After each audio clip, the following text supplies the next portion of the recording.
We're on. We're live. Hello, hello. Hello. Woohoo! Hello, and Live welcome in to living color. Black Dragon Roleplay, where we are not voice actors, we are not gaming gods, we're just a group of friends that have been brought together by the love of story who want to share our tabletop adventures with all of you. A few things before we start our session proper. January and February is affiliate push for us. If you have been here before, if this is your first time, the best way to help us at this point is to drop a follow. So please do so. If you like the stream, if you like the story, drop us a follow so we can help grow the channel. If you can't always join us live, join us on YouTube. We have our YouTube set up. We post all of our videos that we make on Twitch. We make them live on. We make them on YouTube. Black Dragon RP on YouTube is where you can find all of our content. Go ahead and smash that like button. Yes, I said smash the like button because I'm. Oh boy.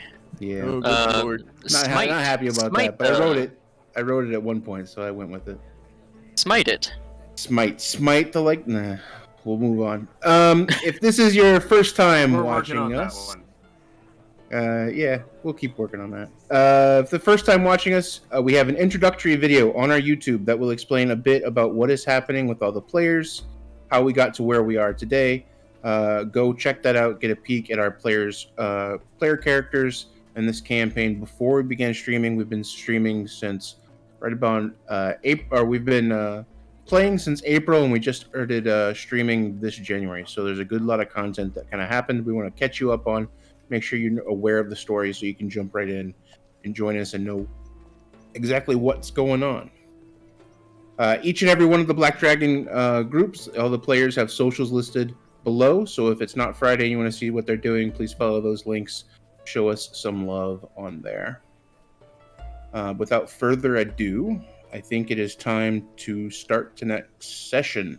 What do you think, players? Oh yeah. Probably the shortest session ever, as we will all die. Please do not tempt fate, Bran. Don't. That Yeah. is Positivity, Bran. positive attitude that I like to hear. Yep. Bran is all about positivity. You know damn well. So last week, when we last met, a curious Boltzmann experiences the glorious coconut for the first time, and him and Boltzmann's minds race as a vision of a global commerce empire based on the export and sales of this interesting fruit appear in their minds. Camiel and Saoirse take a walk out of town to clear their heads. Both have a fondness for nature and both see the evil that this town holds. They promise that they will do their best to fight for the group and not let their anger about the injustices taking place overwhelm them and cause them to do something rash. The team gathers intel about Multaq and Alren. The timelines that they have heard may mean that Alren is somehow influencing his father, or that his father is no longer alive. Saoirse speaks in Dwarvish to speak around the ambassador about the sensitive nature of Boltzmann's dark passenger, the illithid that lives within his head. The ambassador, of course, knows Dwarvish, and more so opens dialogue about the nature of the group's encounter, opening a kind of window of trust. Even though that they were meant to diffuse that trust, they kind of ran directly into it.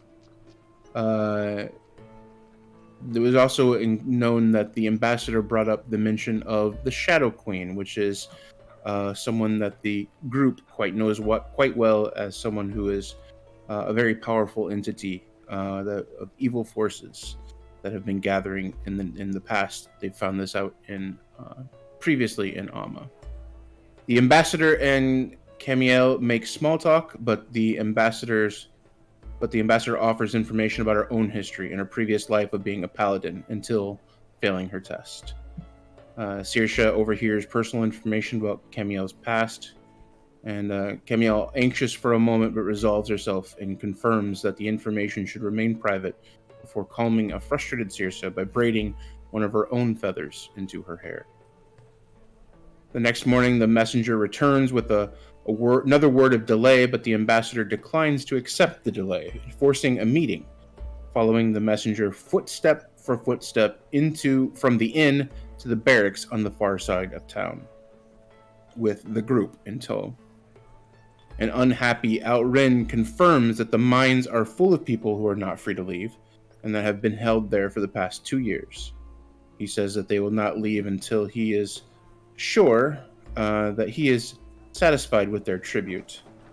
The ambassador aggressively challenges Alren by asking if Multaq was still around, because he had called the mountain his, the town and the mines all his, with no mention of his father. She wishes to present a token directly from the Ra to the Red Dragon.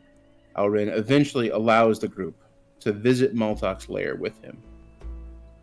Traveling via a hidden mountainous shaft, the team passes an opening where they see people of all shapes and sizes, including a young child working in the hot mines with guards, Knights of Multaq, watching over them. The party encounters Multaq, a huge red dragon, as Alren commands him from his rest below the bubbling lava. The ambassador gives the tribute of an ancient gold and jade statue made in the image of the red dragon's father, Mantrex. The dragon accepts the tribute, but denies the request to continue the conversation. Now, before we continue, I kind of want to pause for a second because there was a lot happening there at the end, and I wanted to make sure that I want to go back a little bit. So you see Alren, you see his father now called forth. You've seen the ambassador kind of present her gift. At this moment, the dragon, Alren, your party, and the ambassador with their escorts are all in this very large cavernous opening with a large steel and metal disc that's kind of holding the dragon. There's a light, a beam of energy, of red energy that connects from the ledge where you're standing at to the disc, and you see the dragon kind of slowly stalking upon the ambassador. Is there anything while all this was happening? There's a little bit of time here that while all this was happening, was there anything that you guys were doing? I probably didn't give you too much of a chance to talk during all that because I was, so I'm wondering, is there anything that you guys are doing here in the lair while all this is happening? Okay, actually, good thing that you mentioned that, because I believe in the last session, Bran was given information for passing a perception check in the last time. Okay. Involving the monocle of Elran.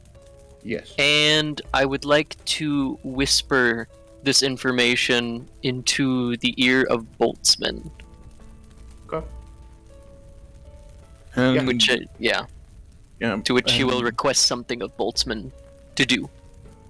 And hearing this observation from Bran, Boltzmann would try to reach into his bag and take out, or at least as inconspicuously as possible, reach into his bag and pull out his detector to make a quick to cast detect magic. I'm gonna burn a spell slot for that, if possible. Okay. And yeah. So as I immediately take out my gadget, I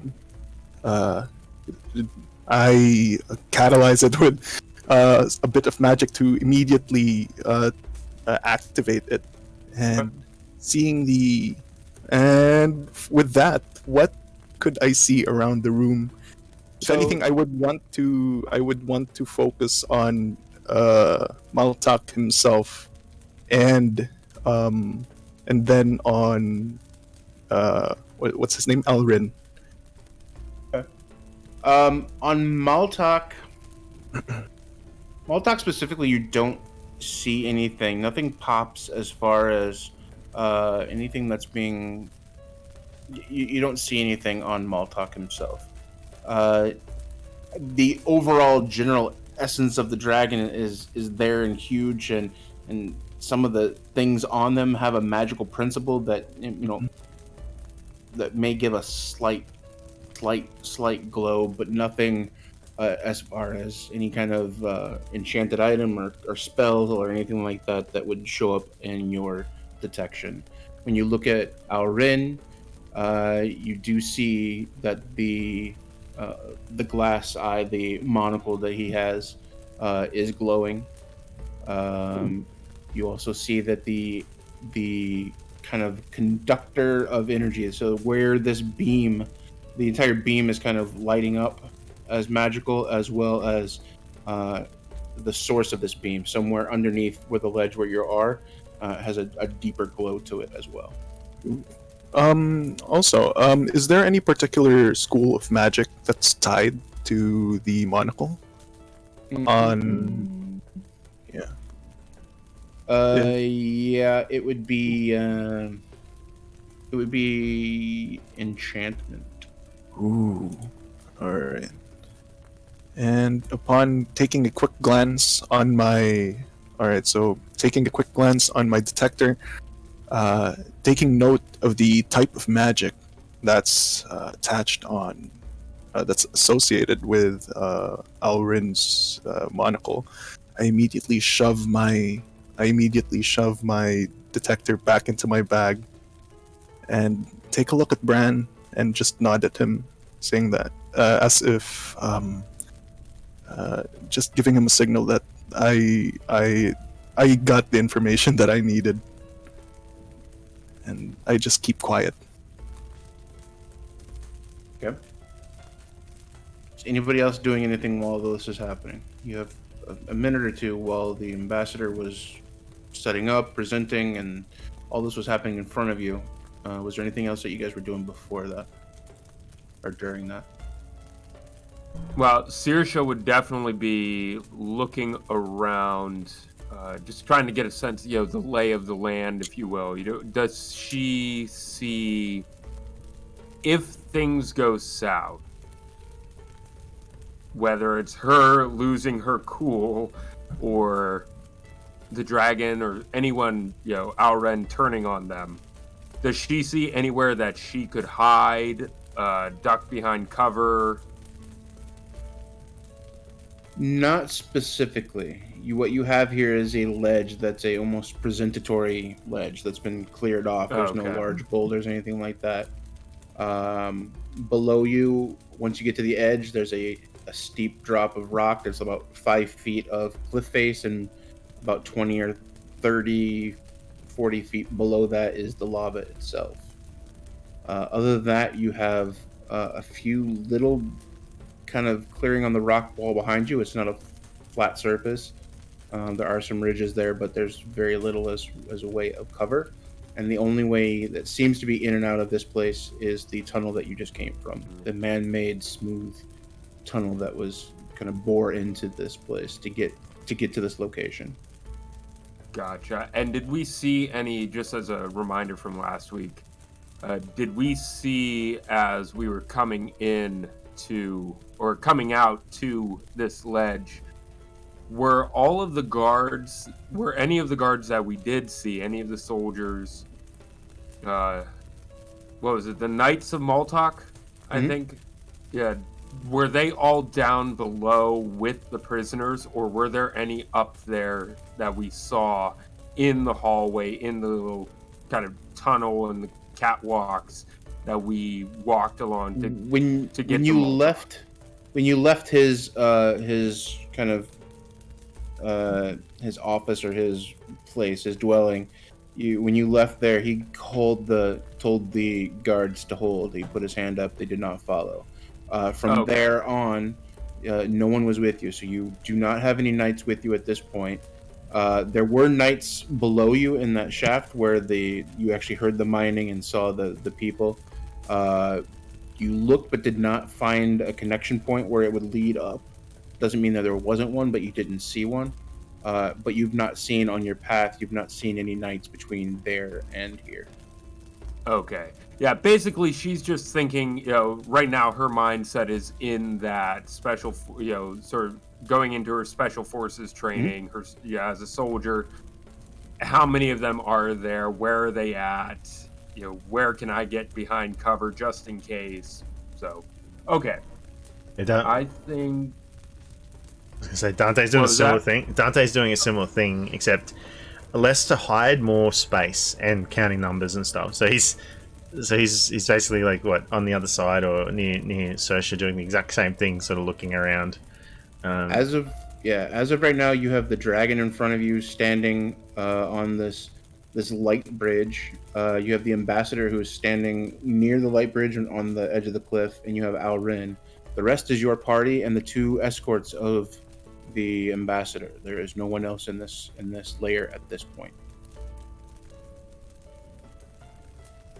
And how big is the ledge that we're on, if possible? Hold on. It's about 100 feet across, 90 feet at the lowest, and about 120 across. The farthest width, but then there's a gap between there because you're already over the lava, over part of that. Yep. That's just what Dante's doing, assessing the situation as well. Anybody else doing anything? Yeah, actually, I would like to silently, and I don't know how discreetly one can do this, but assuming, if I recall from our party formation, our marching order, Bran was hanging out in the back a bit.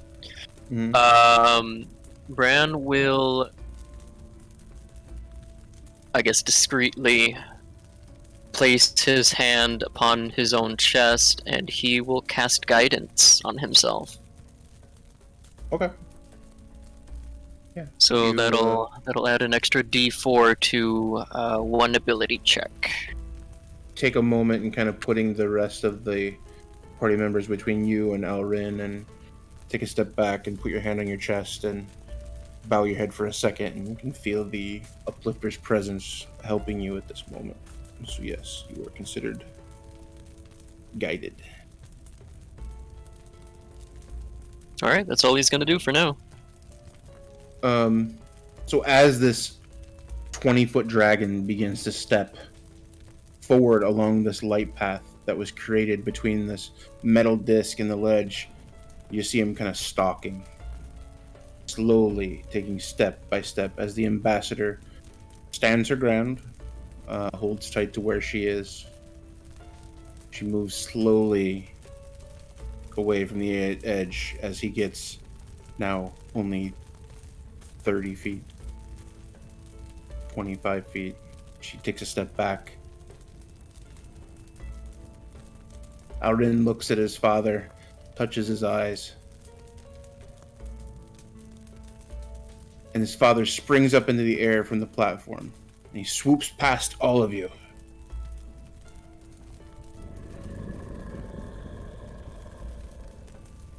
One second. I got too many new buttons. Hold on.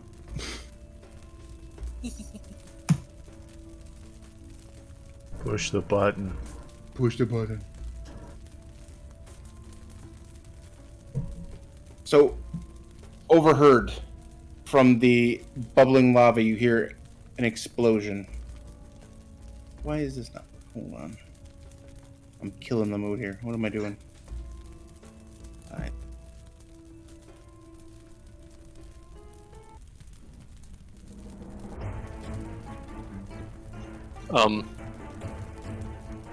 You, from the outside, you hear this large explosion.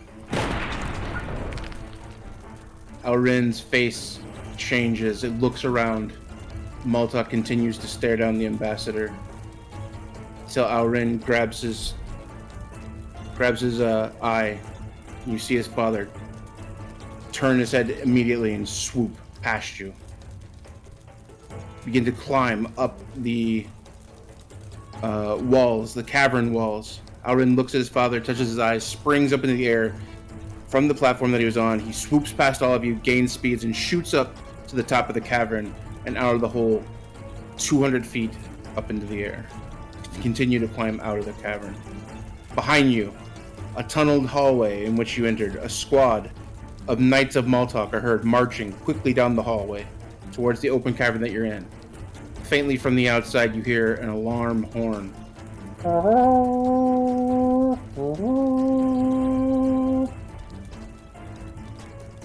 The first guard enters the room. Alrin, war mages, they're attacking. The ambassador reaches for the statue on the floor. Alrin, you treacherous wretch! I knew I should have cut you where you stood. Father will deal with the invaders. I will deal with you. Everybody, roll for initiative. Oh yeah. Well. well. Yeah. Okay, well. Oh, okay. Having to face the dragon. Or having. Should we roll for initiative yet, or Wait, until our token? Wait. Yep. I'm learning. I'm slowly learning. Yeah. And you DM. Complete. Yeah. Sick. So excited. Yeah, you guys can roll for initiative now. Let's do this. Where? Oh yeah. All right, my ledge. I drew the ledge, and it's not quite right. Anyway. Oh my god. Good lord.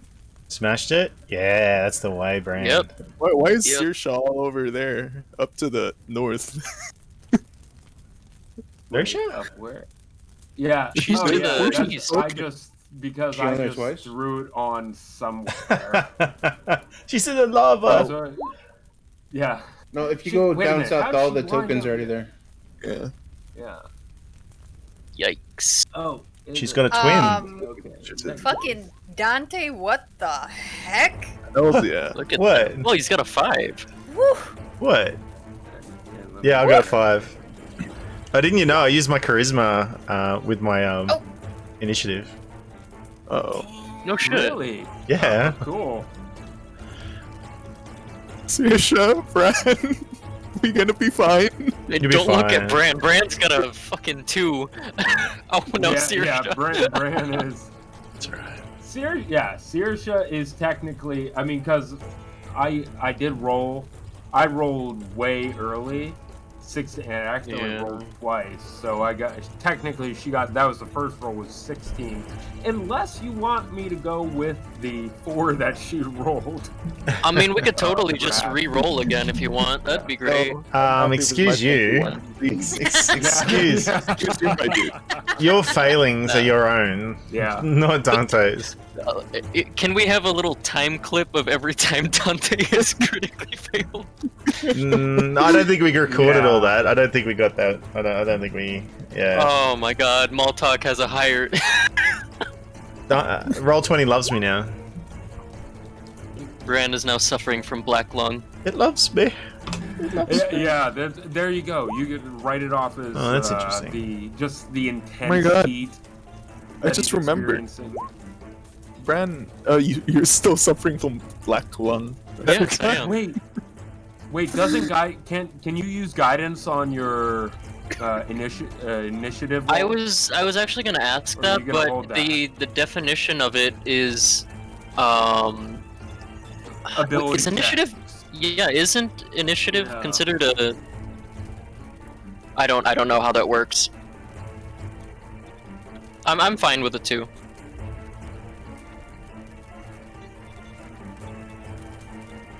Adds into the roleplay. Yeah. Bran is So who is hacking up number a storm. Says that now. Oh, Cameo, what was your... My initiative? This will be interesting. 17. 17. You rolled before I had my thing up. Yeah, Bran I is missing. re-rolled. Oh, you are there. Oh, Bran is This the one is scary as hell. Bran, that's right. oh god. It's all that 2? lava. Is that I your guess. highest, Bran? Oh, yeah. Yeah, but I did. That was the only thing I rolled. I rolled a 2. And I sure as hell ain't using my guidance. Well, you're a cleric. You can pick up the pieces. We've got fans who want to make us famous. Whoa, we have 3 fans that want to make us famous. It's alright, I'm going through and sorting them out now. You let them know that they can follow, and everyone else can follow. But Yeah, a follow's a follow, right? follows a follow. Oh, Isn't there an option to? Oh wow, there's 4 now. Yeah, I'm sending reports through. I'm sending Are we reports through getting now. attacked? Oh no, a DOS attack. Wanna become famous? Just make sure to like us. Yeah, if you like like us, Rhymes it's and okay. Just like us. We'll buy anything you want. Is No, that we won't. and that's famous with a misplaced umlaut? That is super famous. I mean, I don't know about you guys, but Seems legit, my dudes. Yeah. So Multaq has now kind of swooped past you. Swooped past you. And Just kind for of clarification. started- Yes. Oh, sorry. Yeah. I was gonna say Multaq isn't the little yellow one, right? That is the That's golden the- statue. That's a golden statue. That's the statue. You know, it's that was the. Oh, given you as mean a the token. big red one wasn't the statue? No, the one that says clearly Damn. Multaq underneath of it. No, that's the dragon. I actually don't see a name tag, but that's. You know, how about all this time? It could have been the little yellow guy. I'll consider, but I won't. So he moves up. He is currently about 100 feet above you, still in the cavern, pushing upwards towards the outside.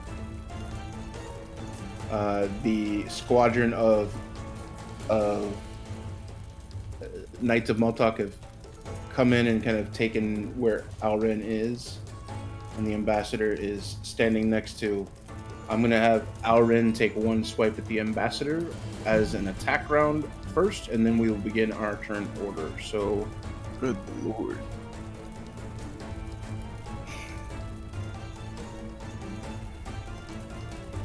take his long sword, which does have a 10-foot reach. Alright. I'm in danger. I'm in danger! Oh, so it's a longsword. I thought it was a scimitar. It's a scimitar, but it's long, so it's a long Yeah. scimitar sword. It's There you go. Yeah. Let's not think too much about it. 17 does hit. Good lord. So she takes. one. Yikes. 20. It's like that scene from You Dragonlance Chronicles when Caramon faces down the what was it? Wasn't it a Minotaur wielding 2 claymores? Yeah, Oh my god. Oh my god. These hits. you're okay. You're fine. You're fine. Stop worrying. So, 42. Well, the ambassador used to be a paladin. Exactly. So she should so have you the see- hit points. Yeah, sure. A failed paladin.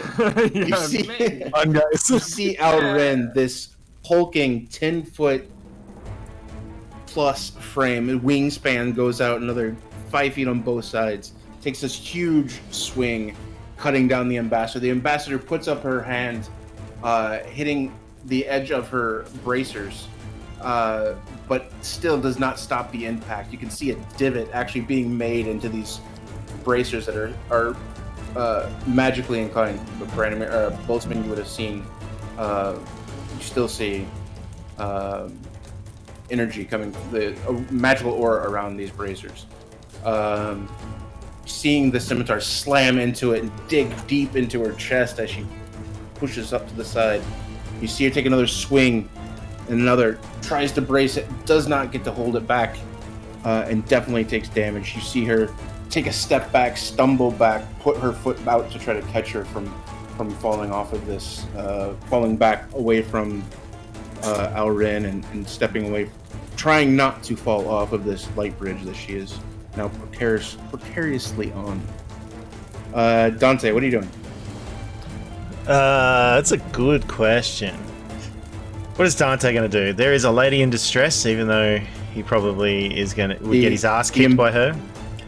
Just for the record, the ambassador looks very hurt. Very hurt. Who said it was gonna be fine? It's gonna be Sorry? fine. It's gonna be fine. Yeah. God, your negativity just gets you down sometimes, Bran. We're gonna have to talk about this, right?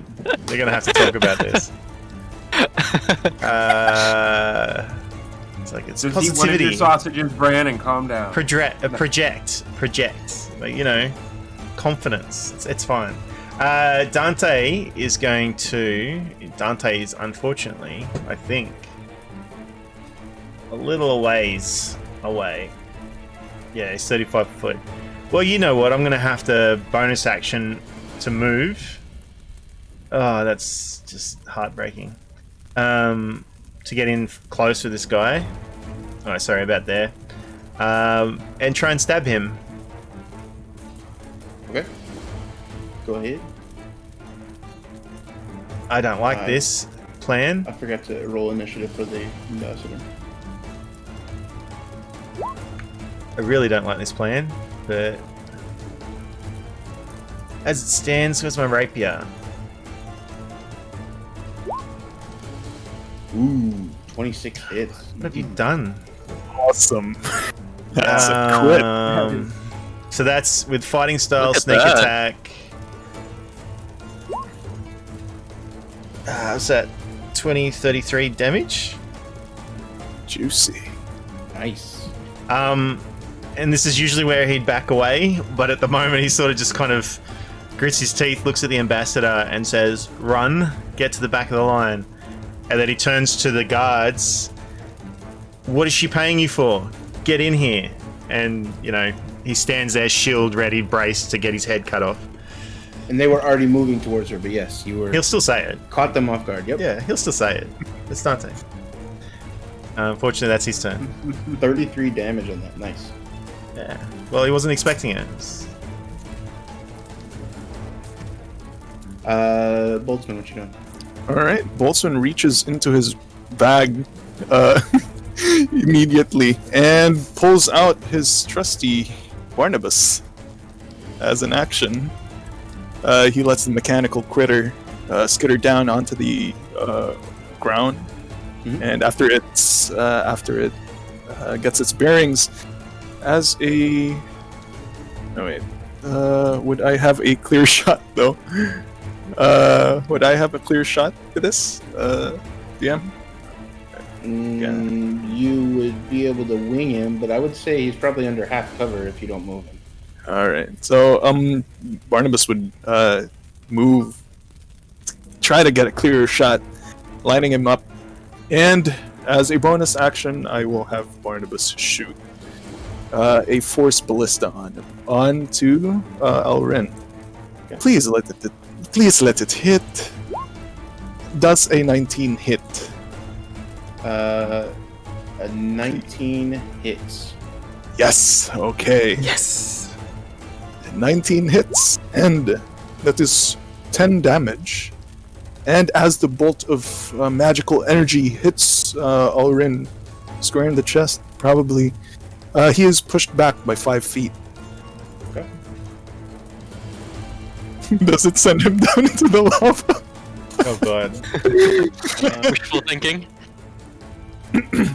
No, Yeah. he would be from where you are. He would still have most of his body on the ledge. 5 feet. He would still be on the ledge and on the light. You can see that he's kind of struggling with his feet, but he did not fall.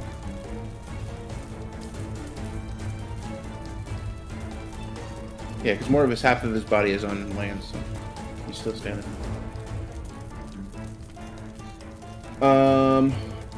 Okay. Is that your turn? Or what you doing next?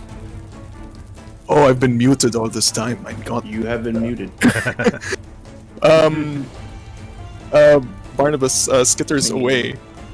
There's this happy chirp, mechanical chirp on him, and moves away to relative safety with 10 feet of movement left. 1, 2. And as for Boltzmann, he would reposition himself somewhere a bit to the back, some 10 feet away, right beside Saoirse. And I end my turn. It is Alrin's turn.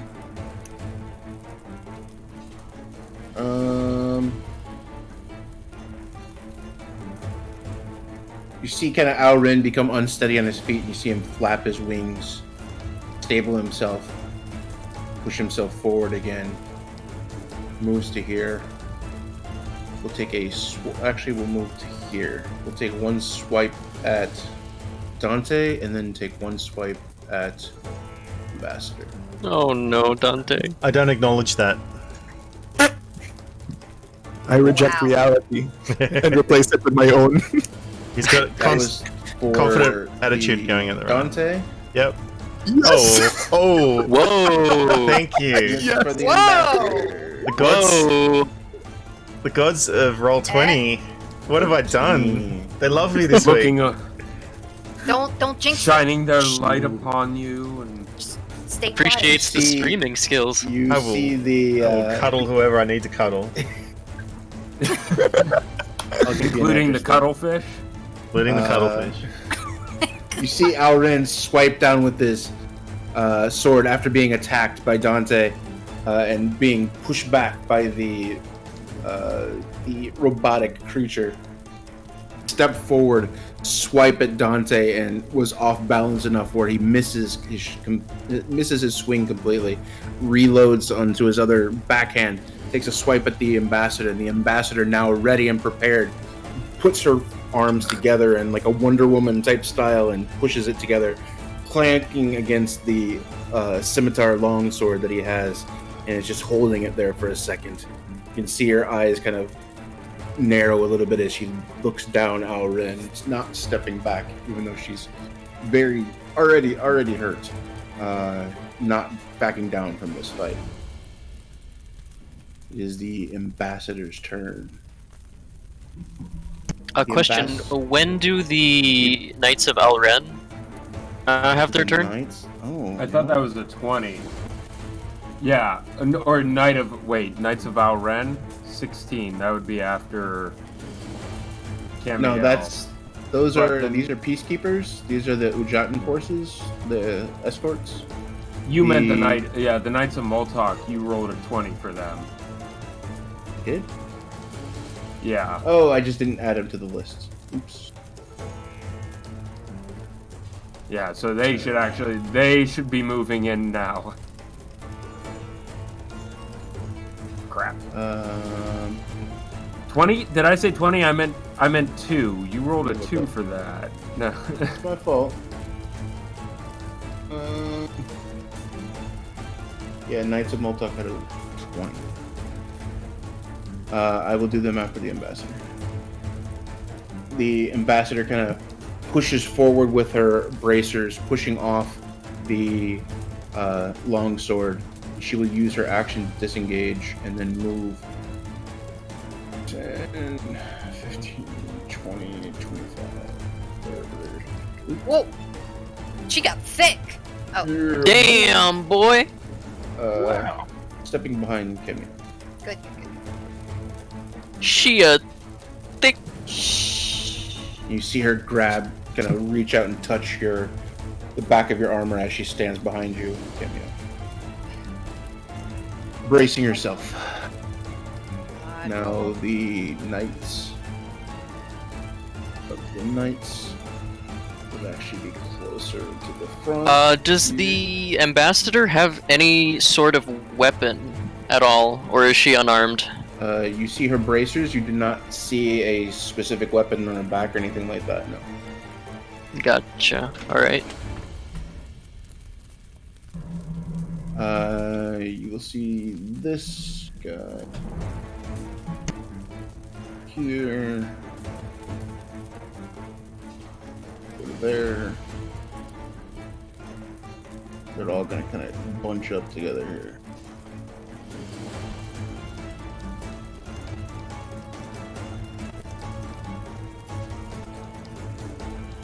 So, the last one to show up. I'll actually stand closer to that. The knights will attack the peacekeepers.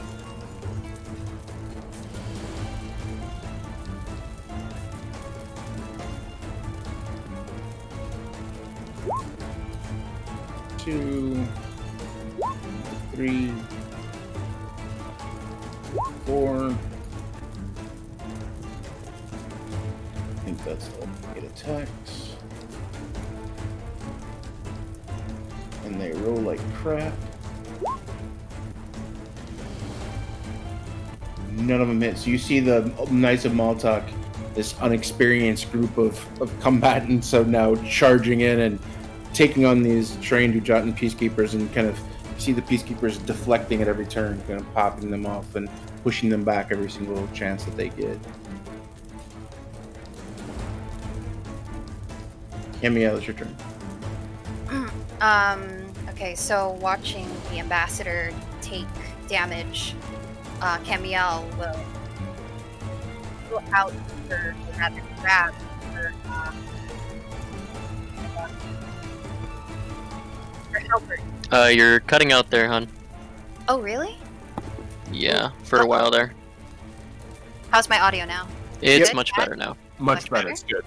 Yeah. Alright, so seeing the ambassador take damage, Camiel will instantly grab her halberd and have a firm grip upon it, and witnessing her run behind Camiel, she will look to the ambassador as if to check if she's alright. Obviously, knowing that she is in pain, she will look to Boltzmann and Saoirse and say, make sure that she doesn't take any more damage.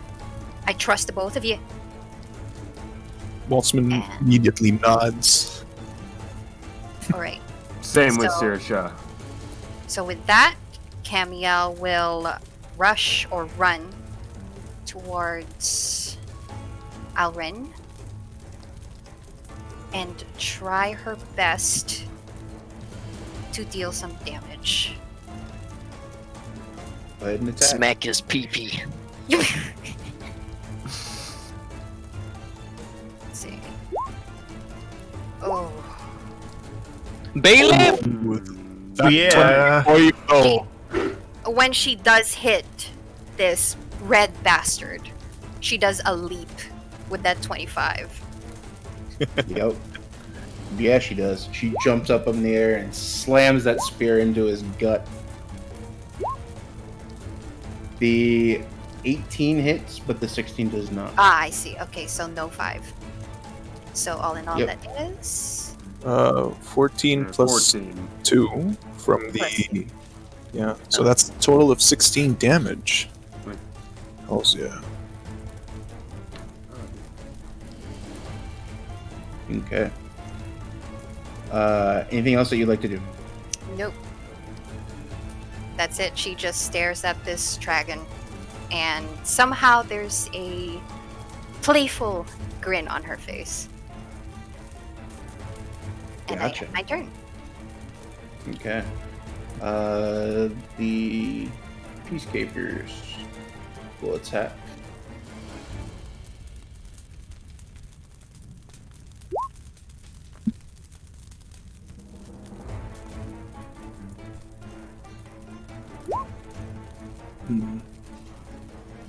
Finally, one of them doing damage to each other. And one of the knights is hit. You hear all their clanging and you hear their...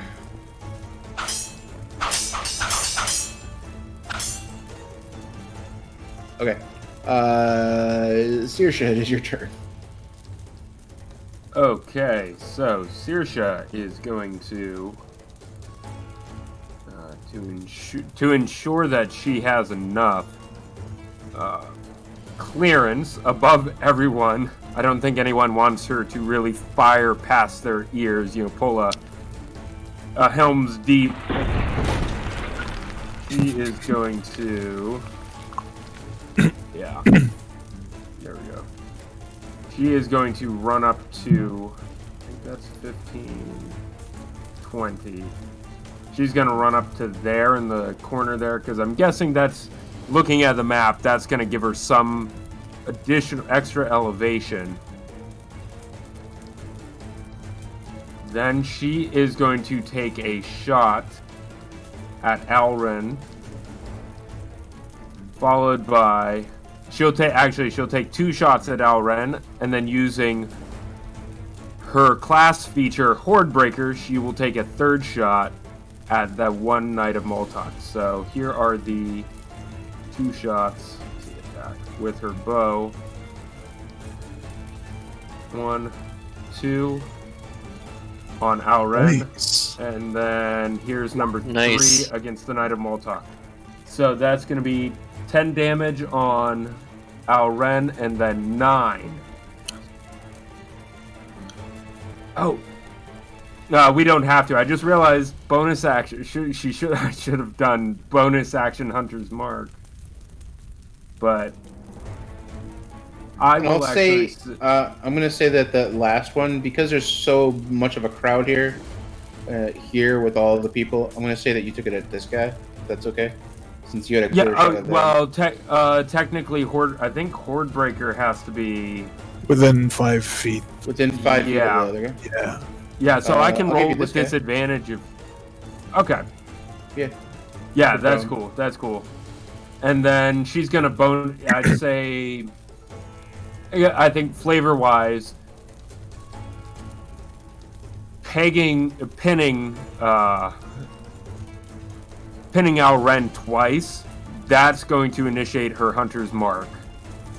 So she won't do any extra damage this round, but now Hunter's Mark is cast on him. Or she now has her focus on him, and then that's her turn. To Alren, right? Yep, that's going to be on Alren. And actually, let me just double check. Nope, yeah, first level. She'll use first level with that. Okay. Multaq's turn. Multaq, you see, continue to climb and climbs completely out of the top of this cavern, letting out a large roar. You see shadows. You can't really tell exactly what's going past, but you see him focus in on something and kind of move very quickly away from the top of the cavern, the top of this volcano. Moving in chase of something that's passing.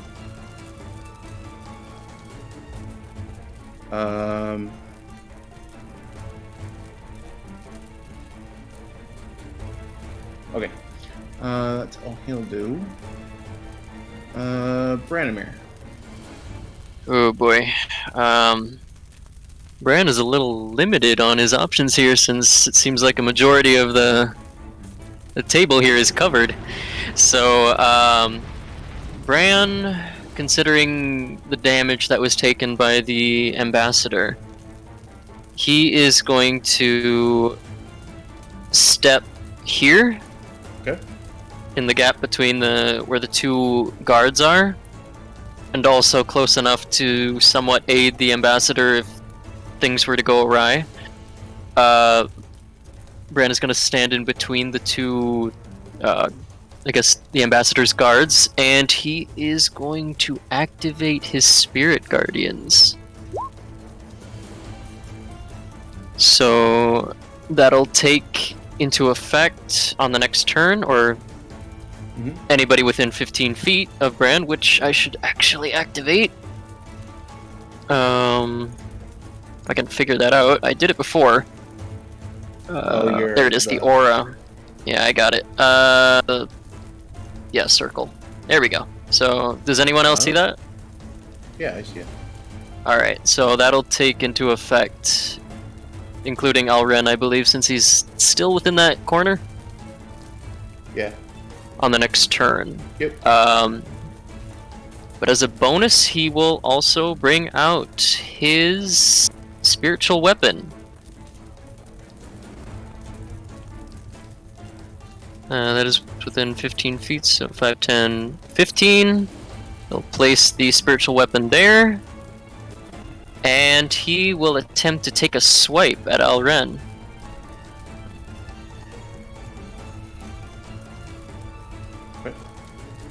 Alright.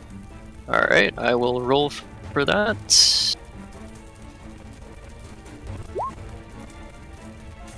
Yikes.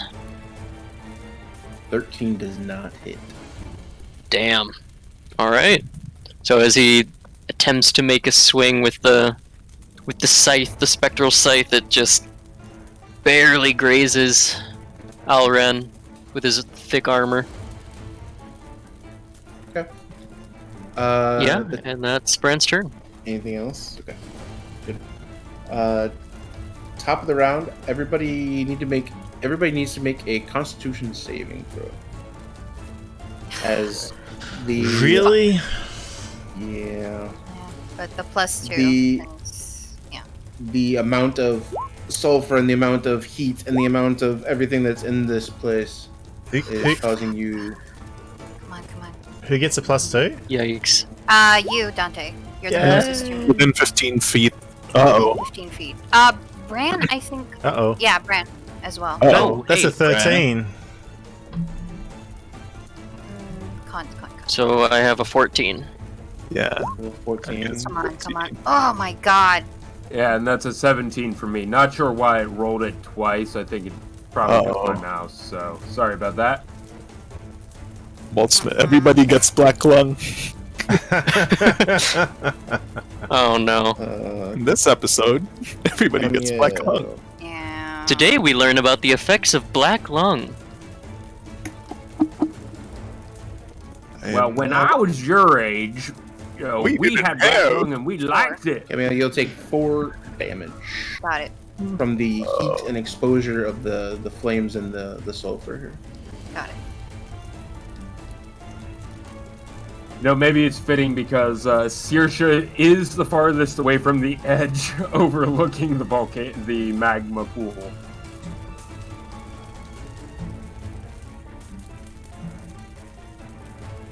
Oh, did the 13 make it? Yes, the only one that didn't make it was Camille. Oh, thank God. Okay, so roll higher than a 10, people. Good lord. If that doesn't change. Boltzmann. No. Oh, I thought it was. Dante. Oh, No, oh, Dante. Dante. Yeah, I moved Dante. I'm sorry. Dante. I No. went right past Dante. How could I forget Dante? I only get to do. I only do one thing in life, and that's stab people. I'm useless. Everybody loves Dante. Everybody. Give him the opportunity to stab. Everybody loves Quagmire. Giggity. Where are we? You know what? So Dante's going to move here, then here, and if that guy needs to take an attack of opportunity. Oh, wait a minute.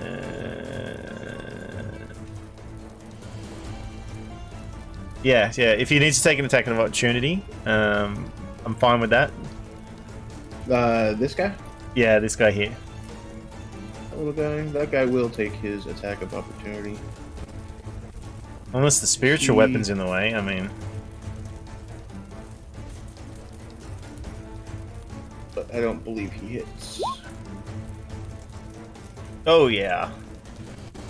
So just like throws out his shield to deflect that, and he moves back around to about here. Can he stand there? Is there like is that the ledge, or can he? You're Dante, I precarious, don't but like- you're enough on there. I don't like that, Dante.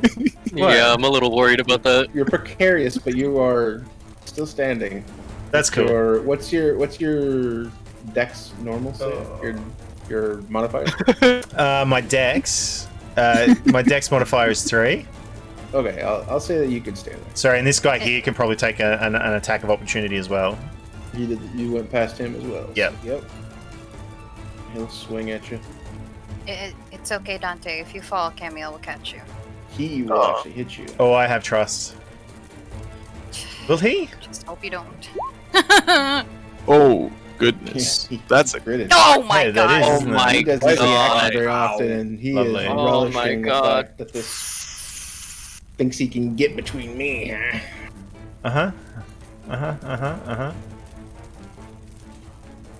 So how much damage is that? 16? 16 damage. Yeah, I use Uncanny Dodge to halve that damage to 8. Of course. And I stabbed the big guy in the back. With hopefully advantage.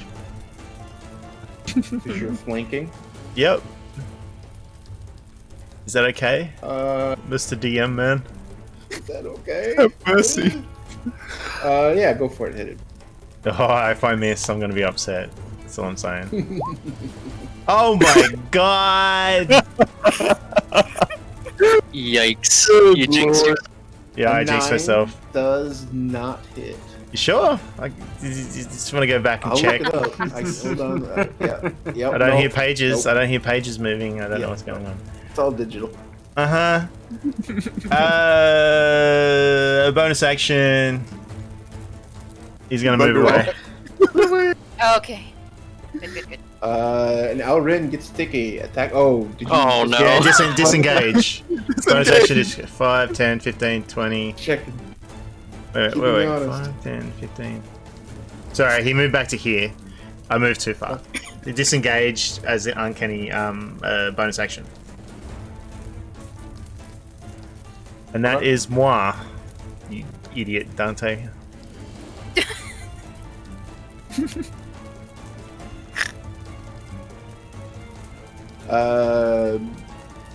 Oh, sorry. Wait a second. Yeah. Sorry, I don't need to use Uncanny Dodge to slip away because I'm a swashbuckler, so I can actually just move away.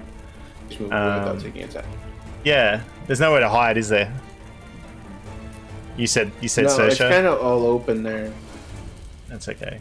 It's all kind of flat level ground here. Well, Little- I'll bonus action and move Maybe a little if bit you- further, trying to draw jump this other down guard. underneath the ledge. Yep. I'm just trying to draw this other guard away before he does something stupid.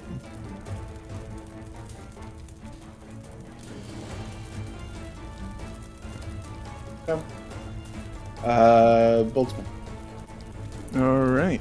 Cool beans. A quick question, DM. The time that I've spent tinkering with that certain thing with the rifle, would I have been able to find out how to use it by then?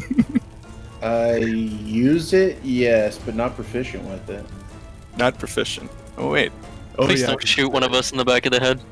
because it's a different weapon. All right. No, because I was just considering it though. But seeing how there's a mass of people. Wait.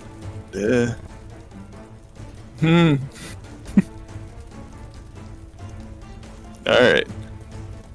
A 10-foot radius would be a lot. So this would Takes up be 10-foot radius. cause I will be aiming. I will move over here and pull out my arcane firearm, load a copper-colored shell into it, and aim over here. No wait, 10-foot radius. I'm sorry. So this is 20 feet. Right, so I should be hitting. Okay. You're trying to light up this guy? Over. I will. Yeah, I know. I will aim here since I will be casting Shatter.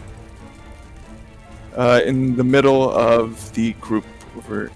At the middle of the group of do you call these guards?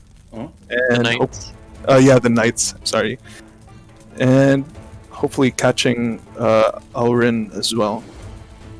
Yeah, this is 10 foot. Yep, this is just good over here. Would I be able to do so? Yeah. All right. Range And- 60 feet and a 10-foot radius.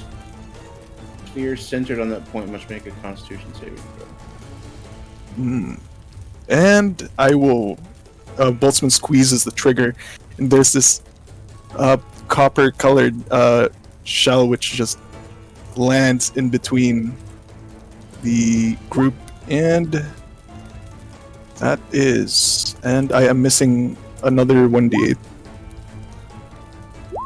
That is a total of 16 damage. How many knights did you get in that? 2 or 3? 3. Okay. And So one and passes. Malta himself. And not Malta. Alvaran. Those who pass take half damage. That does not include Alrin because Oh, Alrin damn. passes. Those who save take half damage, and as the shell lands in the ground, you hear this ringing noise. Since probably Camiel, you would be the closest to the blast radius. You would hear this sharp ringing noise as a shockwave of air explodes from the point of contact, and afterwards, Barnabas would move a bit up besides the ambassador, and would it have a clear shot of Alrin? It should. Please. 50-50 shot, you hit Branimir in the back of the head. I swear to God. Come on. One more time. I Okay, swear. alright. Who else but You get 3 Boltzmann? strikes. You get 3 like strikes that. with Barnabas. Come on. This You is got my it. Brain trashes him. Isn't this the 5th strike? How many times? Details. God damn it. And a 10 does not hit. Damn, 10 does not hit already. Grazes Roll a Brand's hair. percentile dice. You feel this magical bolt of energy zoom past your head, right? And it just grazes And Alrin. it hits Camiel. It hits Camille. Hey, your words, not mine. And yeah, and Boltzmann, seeing this, he just moves back, and he ends his turn. God Here we damn. go. Alright. God. Alrin No. looking, Uh, seeing many people taking shots, but seeing only Camiel within reach, lifts his sword.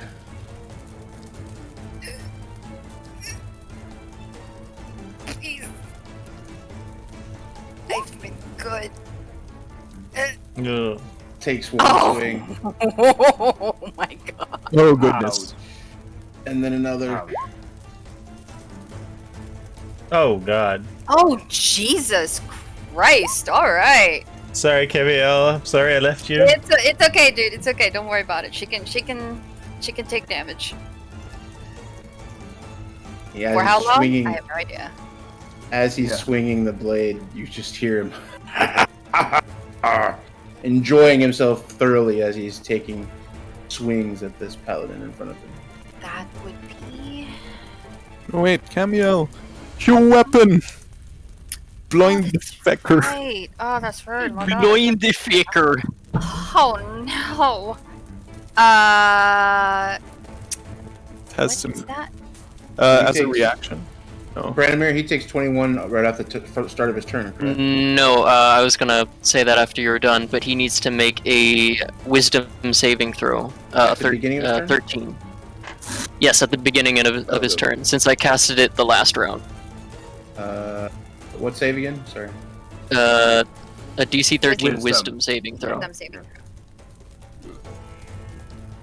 Not great at wisdom, but The brat. Ooh, he passes. Okay, so he takes half of 21. 21.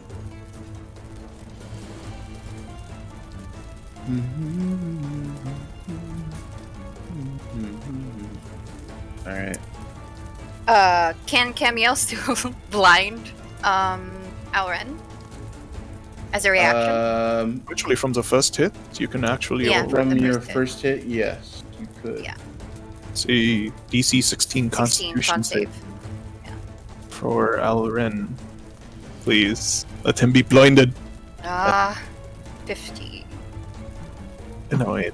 Do it. Come on, be blinded. Aye, There we go. Yes, he fails the wisdom Oh, or God. the The con save. concept. Yeah, is despite blinded. Camiel now spitting blood, at least he's blinded. I just want to say, it would work as if the blade of the halberd would just light up, shine this radiant light blinding Fun that. impact. Yeah. Boltzmann smiles as it works as intended. Oh, I will yes. say. Okay. If he would be blinded, that second one would be at disadvantage. Is that correct? Yes, Mhm. it would be. So let me roll the second roll there, Cameo. Okay. Okay. So you can take back your Oh, you're so kind. 14 damage, and let's try to do it at disadvantage. Oh, you're so kind. Thank you, DM. The heck? 18 does not hit. Yeah, it doesn't. Yes! Hey. That 31 would have.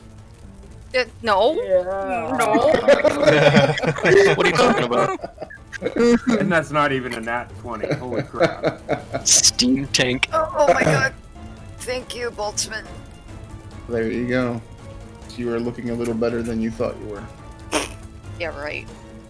Boltzmann is a scholar and a gentleman. Hells yeah. And a madman at times. Wow. At you. times. At times. Details. Focus! Move. Sorry. Yeah, he doesn't move. We have a half dragon to kill. The We're defeated. ambassador will move. Boom, boom, boom, boom. You will see the ambassador. Oh wait. Yeah, she will do that. Wait.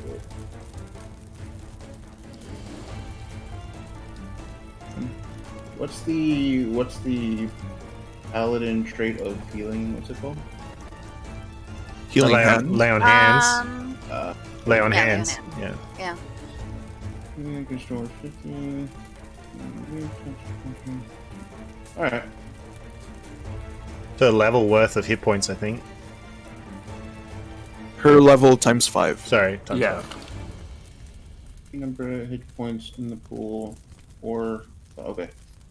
So she will. You see her kind of. And is that an action? As an action. Yeah, it's an action.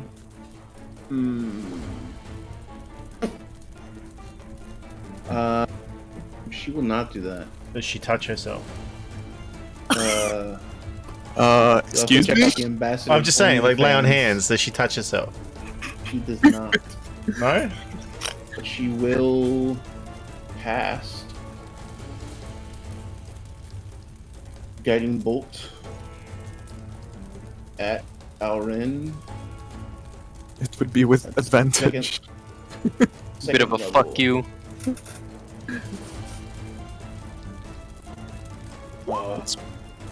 It's made with advantage, good god. Not good.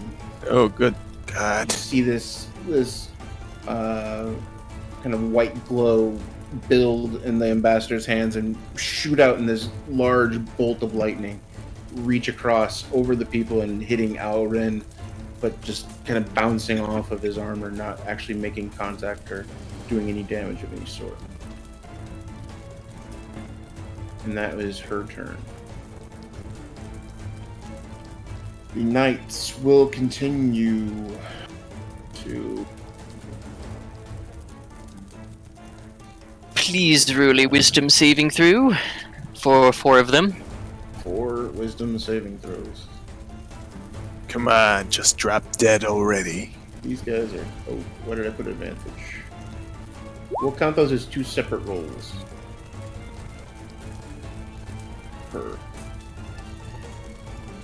Oh, 2 of them.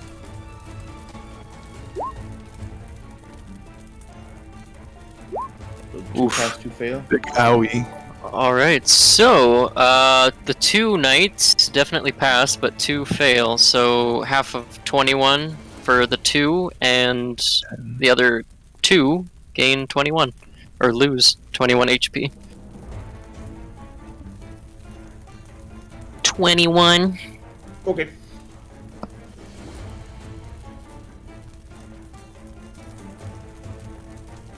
Did I? You said it. This guy let me roll an actual die here.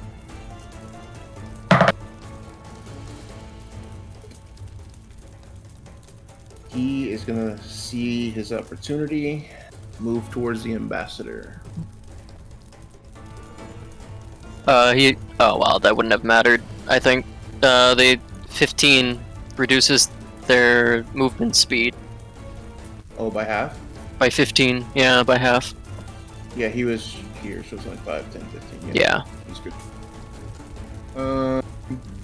He will attack the ambassador. But will suck. Does not make contact. You see him take a big swipe and her be able to hold him off again with her bracers. The rest of the knights. Attack.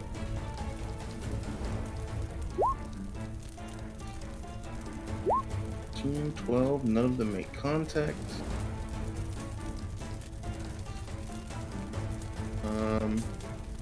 This one.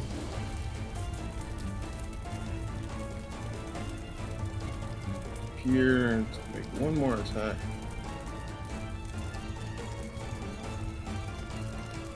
Which will connect. Shield of the Faithful.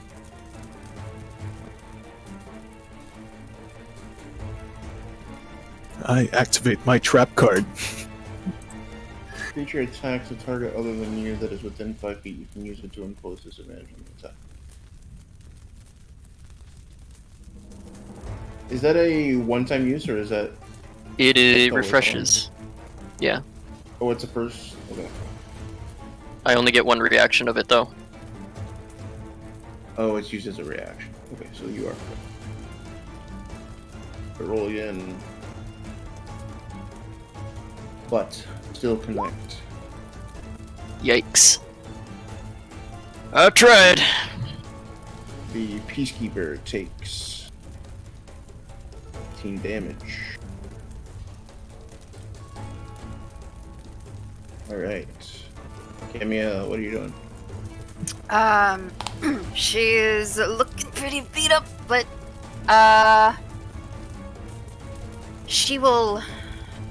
Huh. Oh God, I'm nervous. Camille will try her best to deal more damage.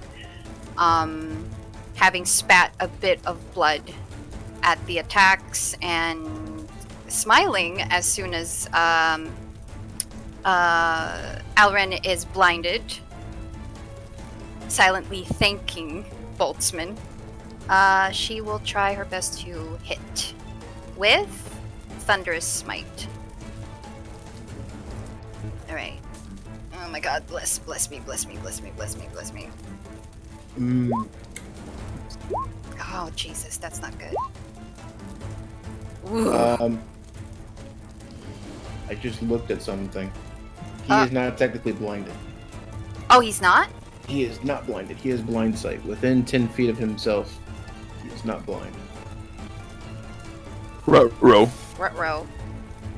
You don't notice that. You know that the effect seemed to have some sort of effect, but then you're not sure what's going on. So the 10, 12 do not hit, the 25 definitely hits. Alright.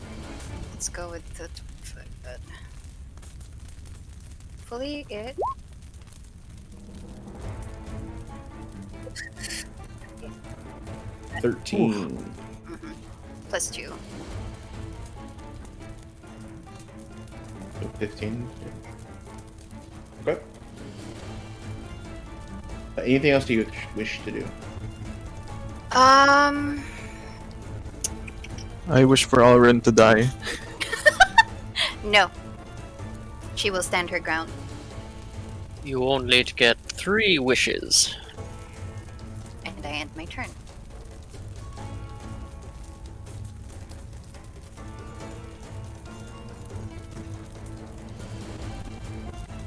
Okay. Peacekeepers will attack the knights. Attack. 2 attacks. 1 hits, 1 does not.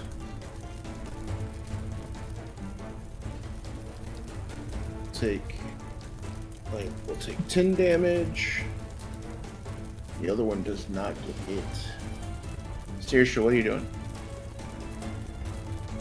As Saoirse, before you take your turn, you see the ambassador turn to you and say, "The eye!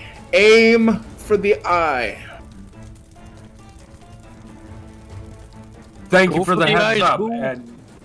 And actually, Saoirse, just out of curiosity, because Saoirse would have been eyeing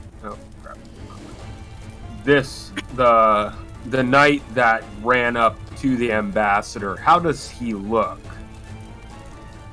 He's definitely taking damage. Oh, He's okay. taking damage, but he's not on death's door yet.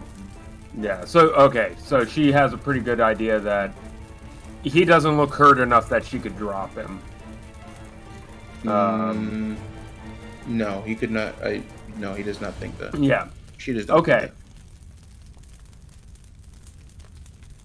Well then, definitely, I think in Dwarvish, Oh boy, here we go again. Here we go. Saoirse would thank the ambassador. Thank you, ambassador, and then yelling out to everyone else, aim for his eye. She would take 2 shots. She will take a called shot. What was that again? What was the rule on that again? The called shot is homebrew rules here. A called shot will impose a -5 to the attack roll, but on a success will grant the effect plus damage to the creature. Okay. So I think she's trying to put an arrow through the monocle and put out his eye. That is what she's going for. So here we go. Let's see. First shot. No. Ooh, that was He's also not one. blinded, so Well, Just yeah. saying. Yeah. I gonna would say take on distance attacks, he would be considered blinded. So Yeah. within melee, he would not be blinded. Well, the So we'd have first it shot blinded. misses. Her first shot misses. Yep. Or wait, you're saying that I have advantage? She has advantage. I would say that on what the you just shot. rolled. I would say what you just rolled now was 1 shot. Okay, well, First shot. that's 20. That's 20.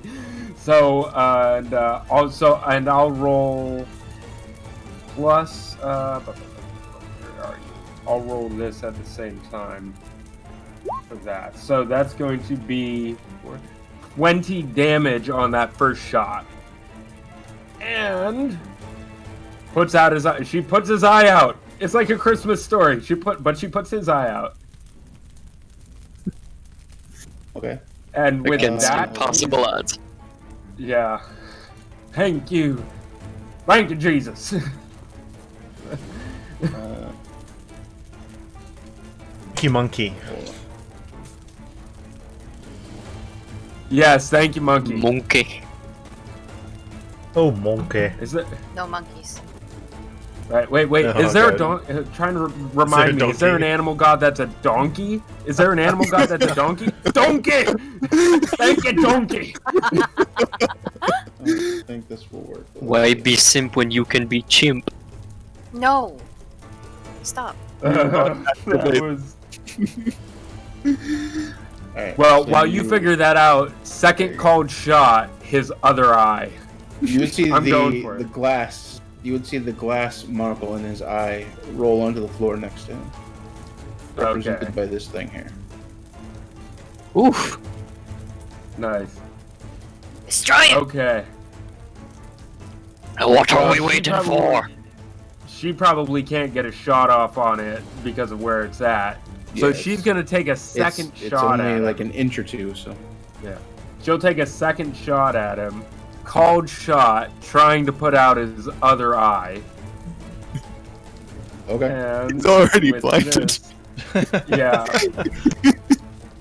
Well, but she's You would not have pierced it, so your goal was to pierce it and hit his eye.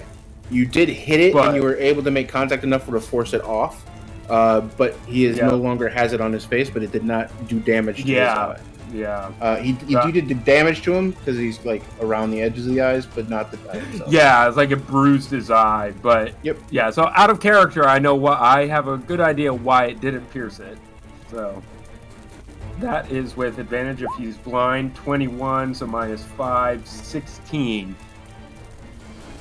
A 16 does not hit Alren. Okay, and then last question: would she be able to get a shot off on this guy right here with Horde Breaker? Since he is within 5 feet, I know that she'd be shooting through these guys. So I would say probably at half cover, unless you ignore half cover. no, she doesn't ignore half cover. So that's with Yeah, there's enough. There's 3 people in front of you, between you and her. So yeah. So I would say that would be half cover. Yeah, she's not gonna try just to be safe. Okay. She got the guy's monocle, so she got Alren's monocle, so she's happy with that. So that's going to be her turn. Okay. You do not see or hear anything about Multaq. You do hear outside, here and there. You will hear some sort of little rumbles here and there, moving the shaking of the building a little bit. But you do not see the dragon anywhere. You hear him maybe off into the distance, but nothing immediately near you. I think, actually, if I can just add one quick thing for Saoirse, that she's just gonna say it. Yell to Dante, grab the monocle!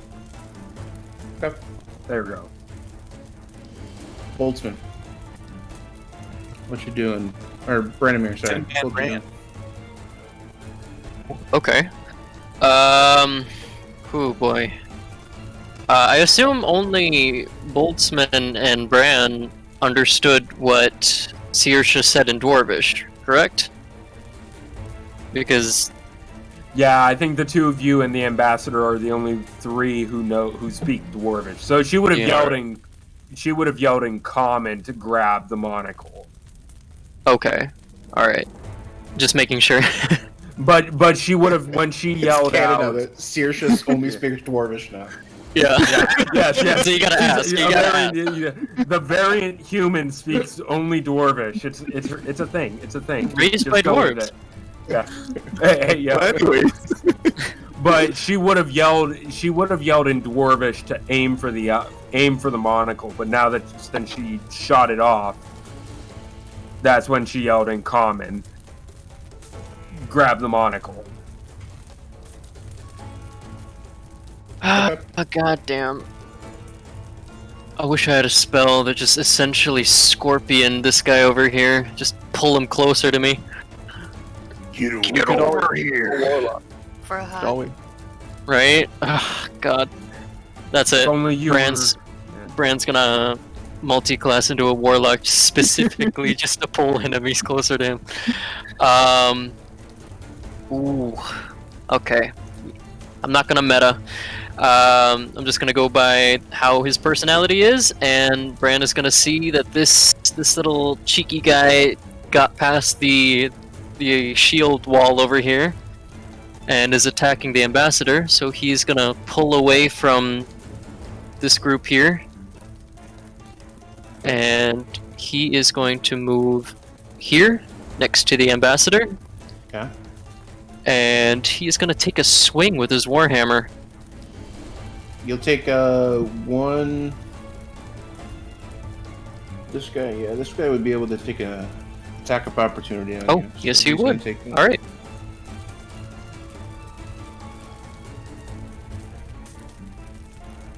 But did not hit. No, sir. All right, he will take a swing with his warhammer. Oof, Yup. baby. Light him up. Oof. That's That's disappointing, but hey, 7 damage. 7 damage on the Knight of Multaq. Yes, on this Knight of Multaq, and as a bonus action, Bran will command his spiritual weapon to take another swing at Alren here. Okay. And I believe that is with advantage since he's blinded. Nope. Or since Not it's within melee. yeah, it's within 10 feet. Or yeah. He's blind sight within 10 feet, so he can't be blinded within 10 feet of him. Okay, gotcha. Alright. Regardless, I will still... There we go. 20 hits. Alright, fantastic.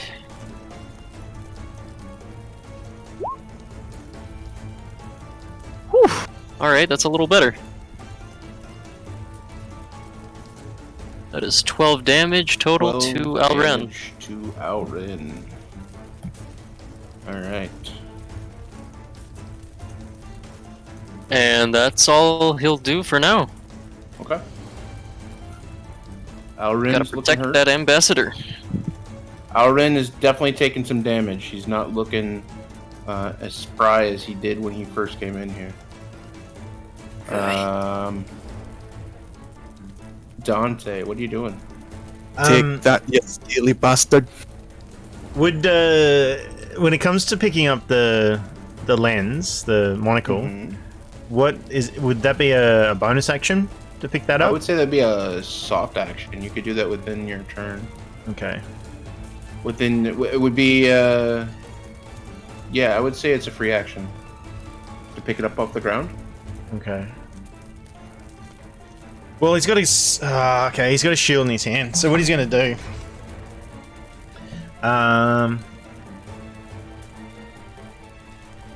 So when he gets to about as he gets what's that? 5 times. So when he gets to about here, he's gonna drop the shield in his hand onto the ground, and then he'll continue to here. Actually, do I have to be on top of it to pick it up?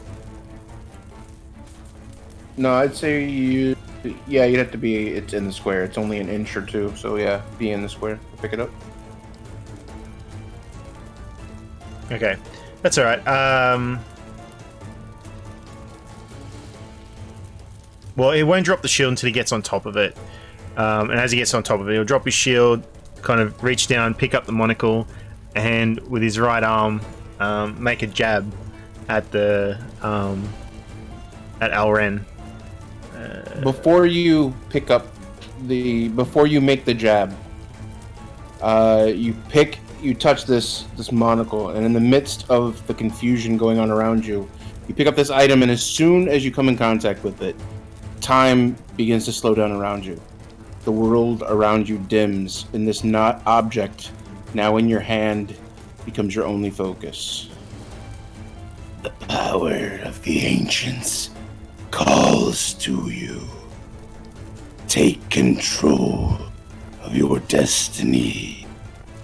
Control the ancient beast. Roll an intelligence save. I was gonna make a Lord of the Rings joke, but damn, that was a little too close to home. That's pretty good, DM. You have saved. Damn. Holy crap. You feel this push in your hand reaching up and trying to place this object on your eye, and you fight against it. You control your will, and you have it now on your hand. You are able to hold it and not be able to put it on your face. Holy shit, Dante. Did that take up all his action? No. Let's do The blackness fades, and you are there. You still have your action. He sort of, as he sort of blacks out the voices and stops himself from reaching up and putting it on his eye, he sort of looks down at it for a second and just sort of goes, and then slips it inside his breastplate and then attempts to jab Alren in the back. Okay, make an attack. Is that an advantage, DM? Is that considered flanking? He's so large. Like it's kind of hard to get like completely opposite Camille. And technically, he's still blinded. Oh, Like sorry, that? is he still blinded? right? No, You know? not No? within melee. Blind Okay, sight. okay. Got it. Sorry. Yeah, roll advantage with it. Ah, Since you've kind of snuck up on him in the back. does a 17 hit? 17 does not hit. Yeah, I was worried you were going to say that.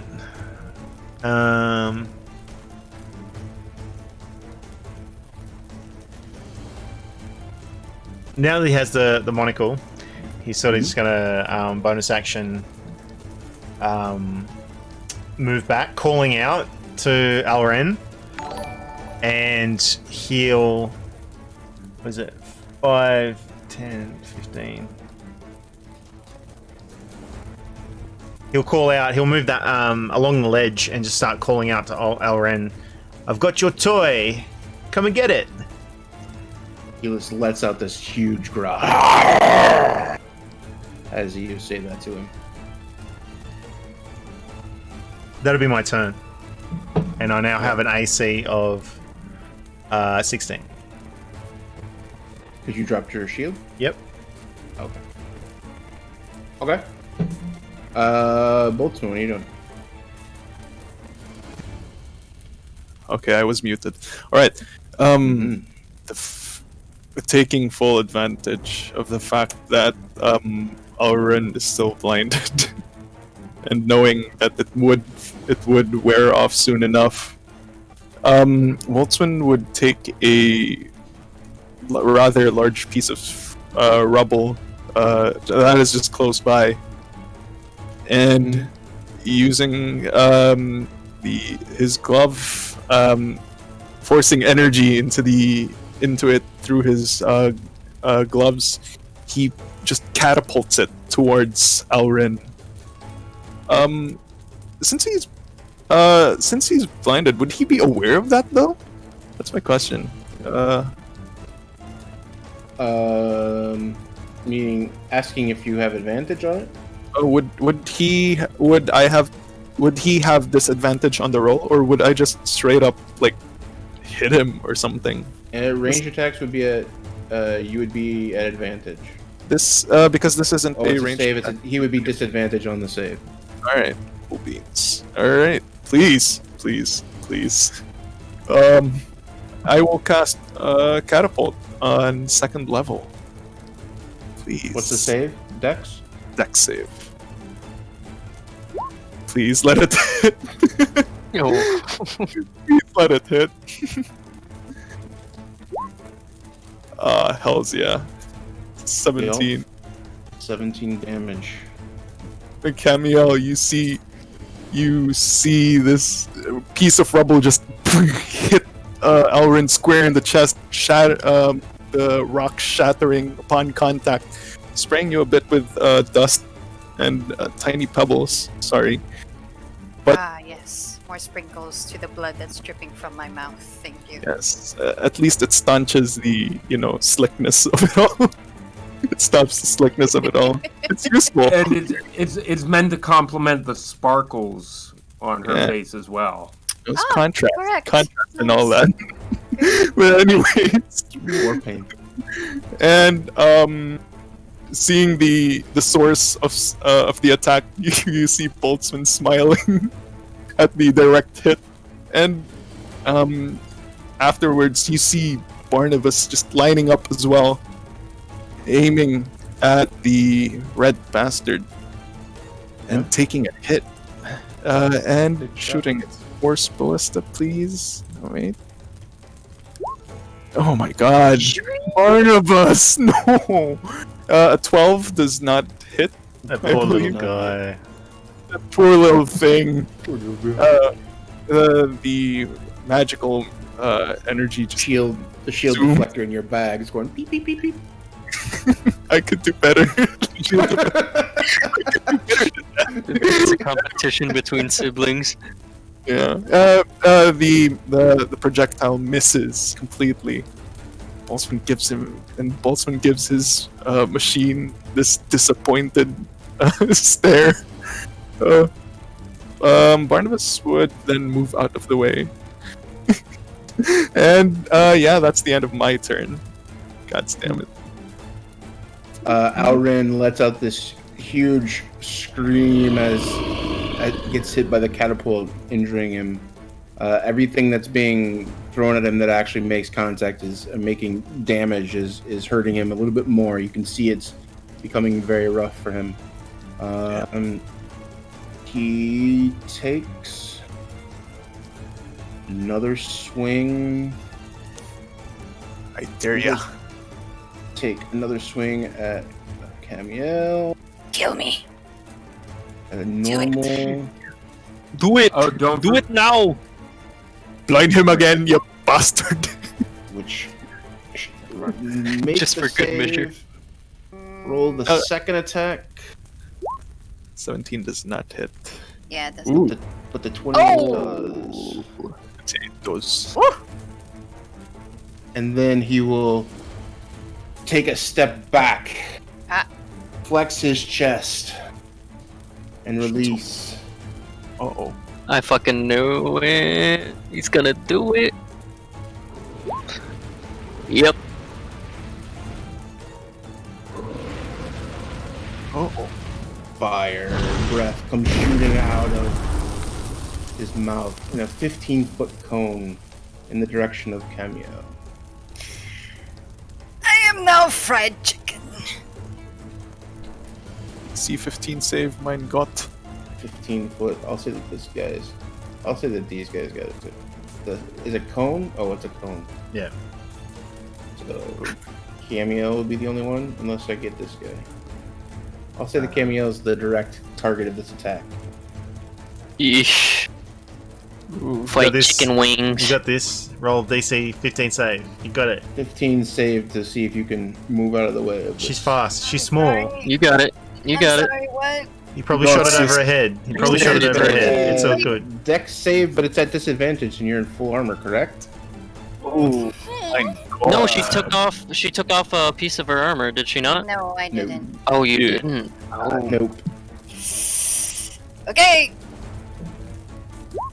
And that is a... Yep. Oh no. I am burnt. Camiel is now burnt. See little. How do you like your Azamar? Original or extra crispy? Extra crispy with a side of I gotta sauce. win. Azuma I gotta wings. win. Barbecue wings. I'm sorry. It's only a very small wing, but it's delicious. Yeah. It's your mother's recipe. Yes. So all in all, how much damage did I? So you took 10 and 17, so plus 27. 17. Okay.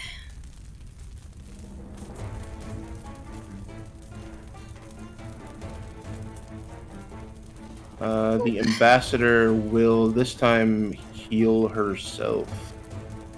So she will take. You see her kind of grab her hands in a almost prayer-like fashion in front of her face, with her fingertips just touching her forehead, and you see this white energy kind of glow between her hands and her head, and you see some of the wounds start to clear up, and you see her look much more alive than she was just the previous moment. That is all that she will do, because that is her action, unless she's got some cool for a moment. Oh, okay.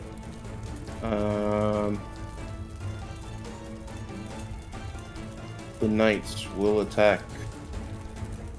The knight will attack you, Bran, first. All right. And he will have to make a wisdom saving throw as well. Actually, these two. Nope. Not hit you and makes the wisdom save.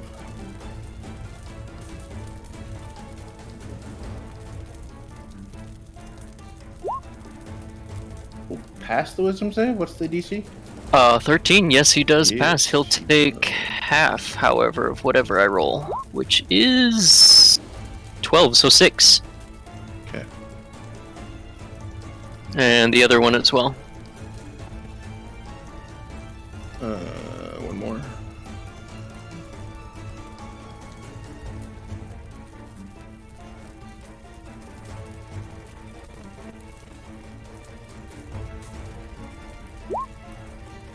Oof, that one passes too. Saves.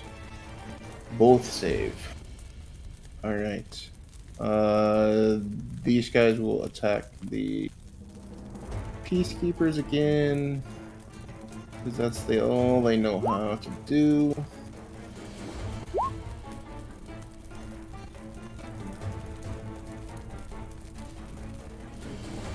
One will make damage for 12. One to the peacekeeper.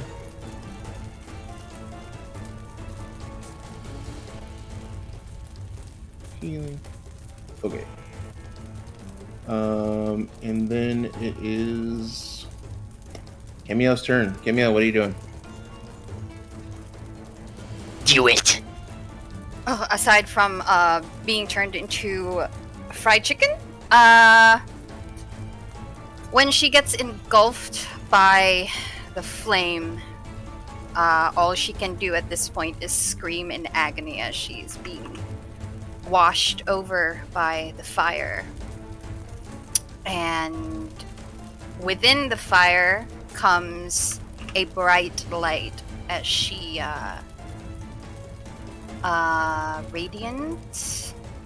radiant soul. Her wings sprout, and yes, she's badly beaten, but she is also very, very stubborn. And then, looking at Alren, she will try to deal some damage with a Wrathful Smite. Oh, she going all out. If she's gonna die, she's gonna die. Oh, whoop, whoop, whoop, whoop, whoop, whoop, whoop. Let me... Sorry. Do that again.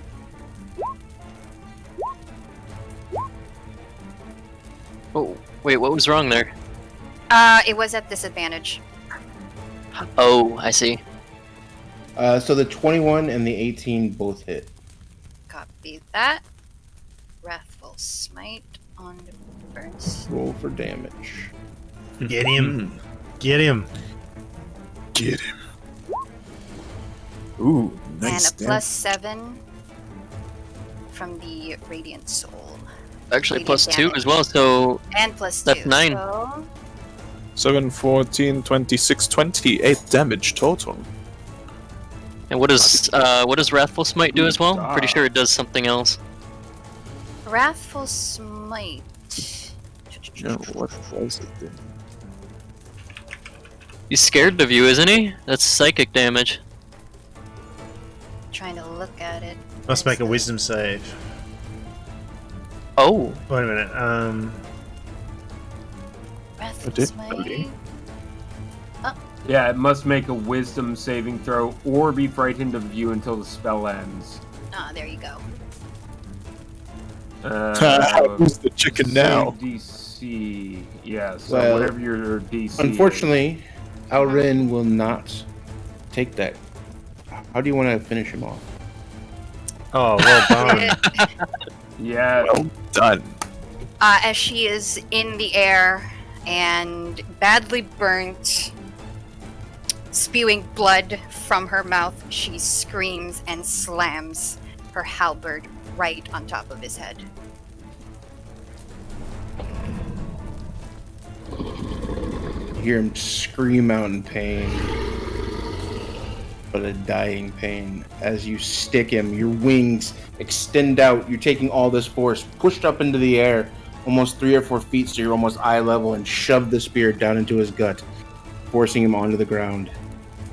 You see him drop to his knees. You see him fall backwards. He is now prone, unconscious.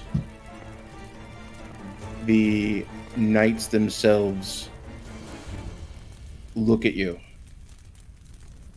Camiel And- looks at them like a really swift turn of her head, and her eyes are just burning from radiant.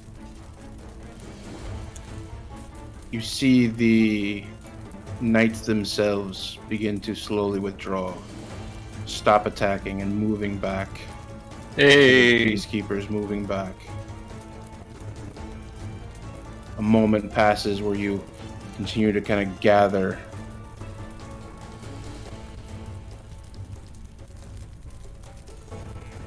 But then you hear above you the swoops, Oh, Jesus the Christ. swooping noise. You see the 20-foot long red dragon enter from the above, swoop down and land on the energy bridge in front of you. It looks over and looks at its son, Alrin, now laying on the ground. It looks around. It looks at its knights. Enough! Instantly, the knights of Multaq look over. They glance at each other before stopping their tracks, lowering their weapons, and taking a knee. They bow their heads in reverence of the dragon now in front of them. 1 second.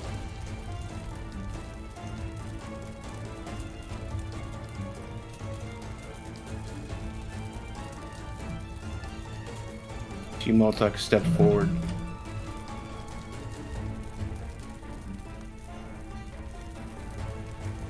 Step close to you, Camille. Do you do anything? She will only hold her halberd that is still embedded onto his son. And she is taking deep breaths. She is in a lot of pain. But she does nothing.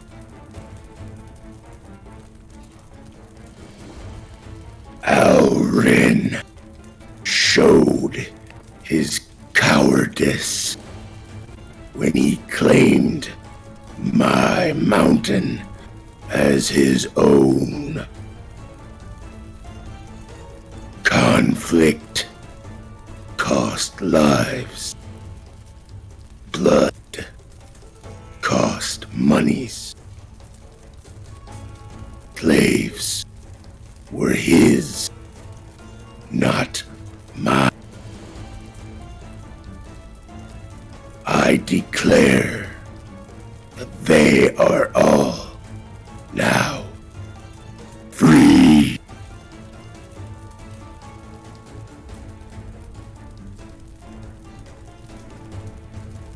Thank you for freeing me of his control.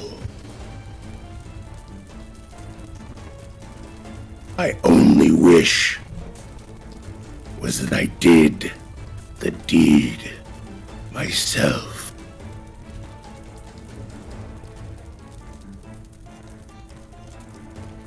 He kind of turns, leans back, puts his head higher into the air, looking over your party. What do you guys do? Dante will actually make his way closer towards Camille, sort of over the body, just to sort of make sure she's alright. Mm-hmm. But he won't say anything. He's keeping his eyes mostly on the dragon, but he's just sort of like, you know, making sure she's alright. Camille does not notice. But she will she notices movement and only tilts her head a little towards Dante, and then gives a very weak bow as if to say she's okay. She just needs some rest and maybe some milk. Dante, as you... Bran is going. Coco. Go ahead.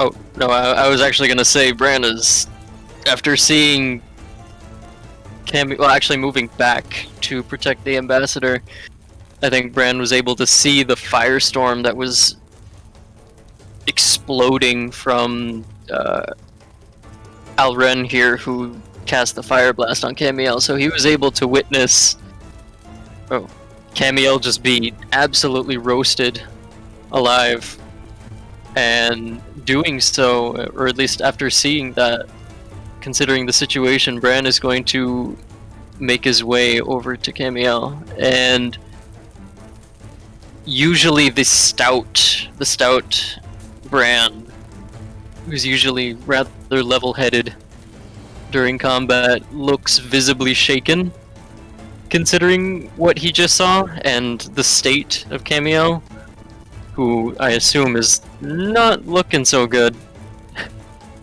Third-degree burns or something all over her.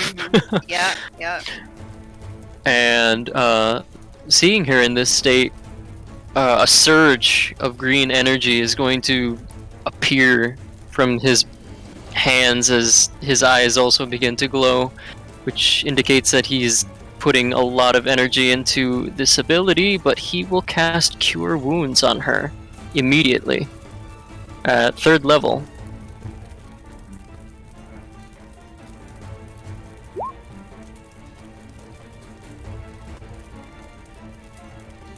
What?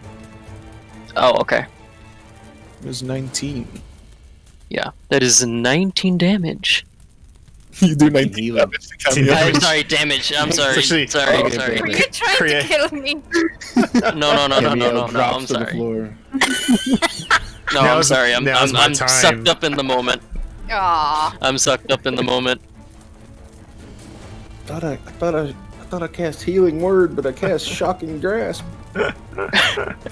I don't even have Cause shock. wounds. Cause wounds. No. Open wounds. Well, not that it matters or anything, but this also triggers, Oh, yeah. which also heals Bran back up to his full HP.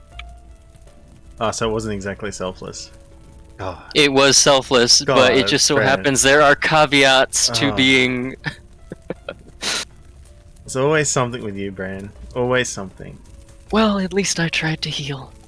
As Dante moves towards the dragon and Cameo, you hear a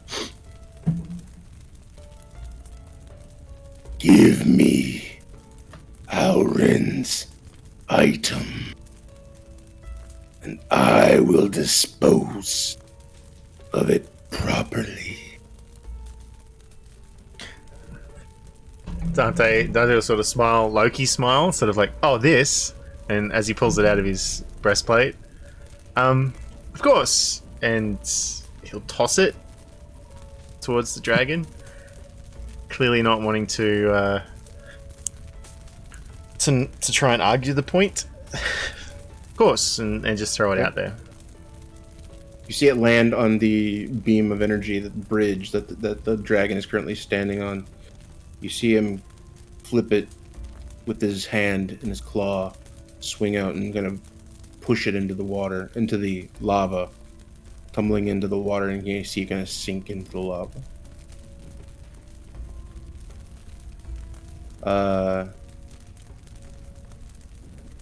The ambassador steps up.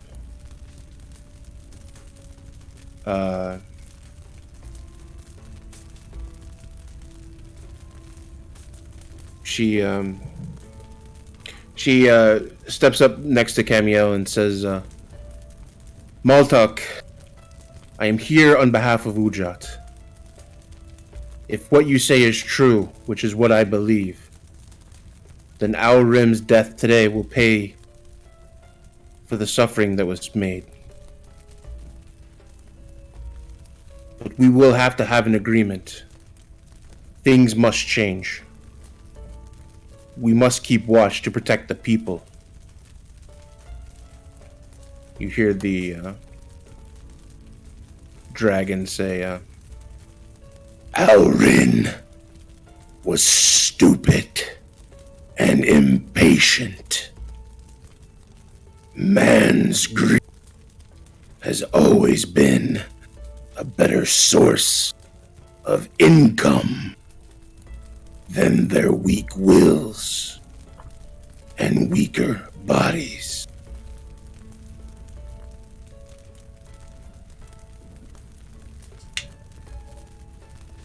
I will have no debts hanging over my head. I will prepare a reward and have it sent to your town by morning.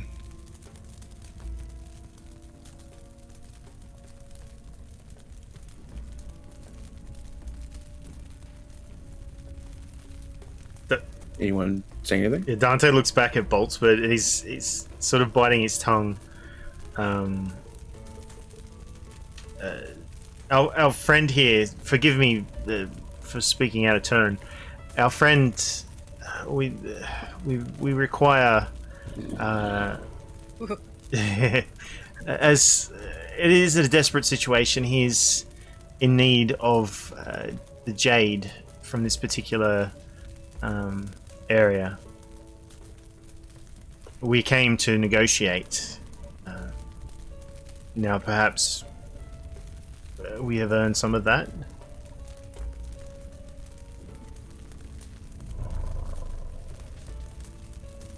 The dragon looks. If jade is what you request, I will fulfill.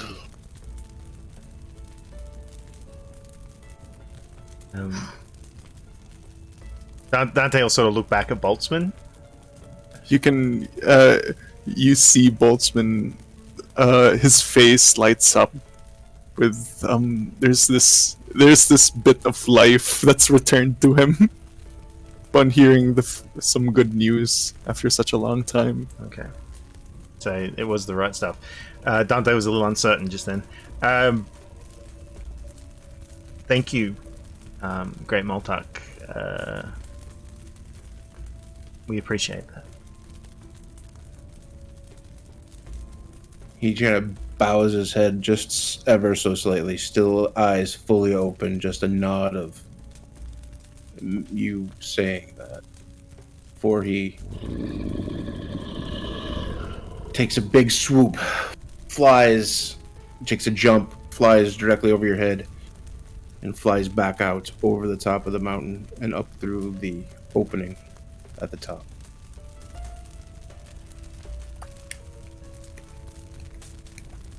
The ambassador now with only you. God.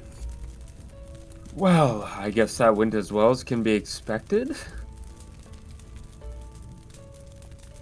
At that point, we will take a break and we'll continue here once we get back. So we'll take a 10-minute break here after our battle, and then we will see what lies next for us here. All right. Hell, Oh yeah. you're like Wunderbar. Camiel Wunderbar. MVP. Yeah. That's the way. One more hit, she would have died. But hey, she was taking the chance. Yup. It's good. Honestly, if things weren't gonna go too well, I was gonna do compel duel on that guy. No. What I was Before about... we, Oh. before we go to break, I do want to call out Victor Strangle. Thank you for the follow. And Hey. Elderon? Eldarin. There you go. I am not the guy that should be reading these, but I will. I'll mess it up every single time, and everybody will correct me, and it'll be great. Thank you Well, for the yeah, follows. definitely Thank shout you. out. Actually, Eldarin is one of my plays in my Thursday game, so awesome Cool. to have you. Ooh, Nice. hey. Thanks Awesome, for guys. dropping in, mate. Thank Awesome, you. guys. Let's take a break. Everybody, Yes. take a break, and we'll be back in 10 minutes. Yep, I'm 10 gonna go get minutes. fried chicken. Sounds good. Ah, don't Sounds speak good. of Fried food. chicken, Yeah. Yeah, let's go. Mm-hmm. Hey, everybody. Hello. Hello. Welcome back. Welcome in. Let us begin. All Rub Alright. my chin. Rub my I don't think chin. that's the next lyric, but okay. Rub my belly. Sorry, what? Was I not muted? Damn it. No, I think that's Anything that all you I want to got. do? Just trying to Anything tell. while you're standing here at the lair? Yeah. Anything you're doing? What you doing? If Bran's taking care of Camiel, Dante's gonna start canvassing the body of Alren. Like, you know, Okay. just Who straight knows up. what kind of goodies? Yeah, he's just Really, right in front of his dad. well, he's gone. No, That is Yeah, gone. Multaq flew off again. Dragon took off. Yeah. Flew up. I saw Okay. money was cha-chinging in my head when I saw that monocle. Yeah. And after he took it, I'm like, well, he's got to have something good. So let's do this. Oh, it's his scimitar. Yeah, I don't care. That's money for the Yeah, group. let's look at Rin. What does he have? I don't want no big sword as tall as I am. That's taller, I should say. 10 feet. Yeah, it's That's well taller.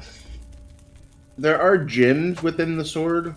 When you Boltzmann! earlier, Boltzmann, when he looked though, he did not see any magical aura. Boltzmann! What? You got room in your bag. You look at Boltzmann. He's like staring at the guards. Are they like surrendering, or are they just? They stood down. As soon as Multaq took off, they kind of got back up on their feet, kind of looked at each other, not really knowing what exactly to do, and just started walking back down the hallway, leaving Just the like lair. This is not a high.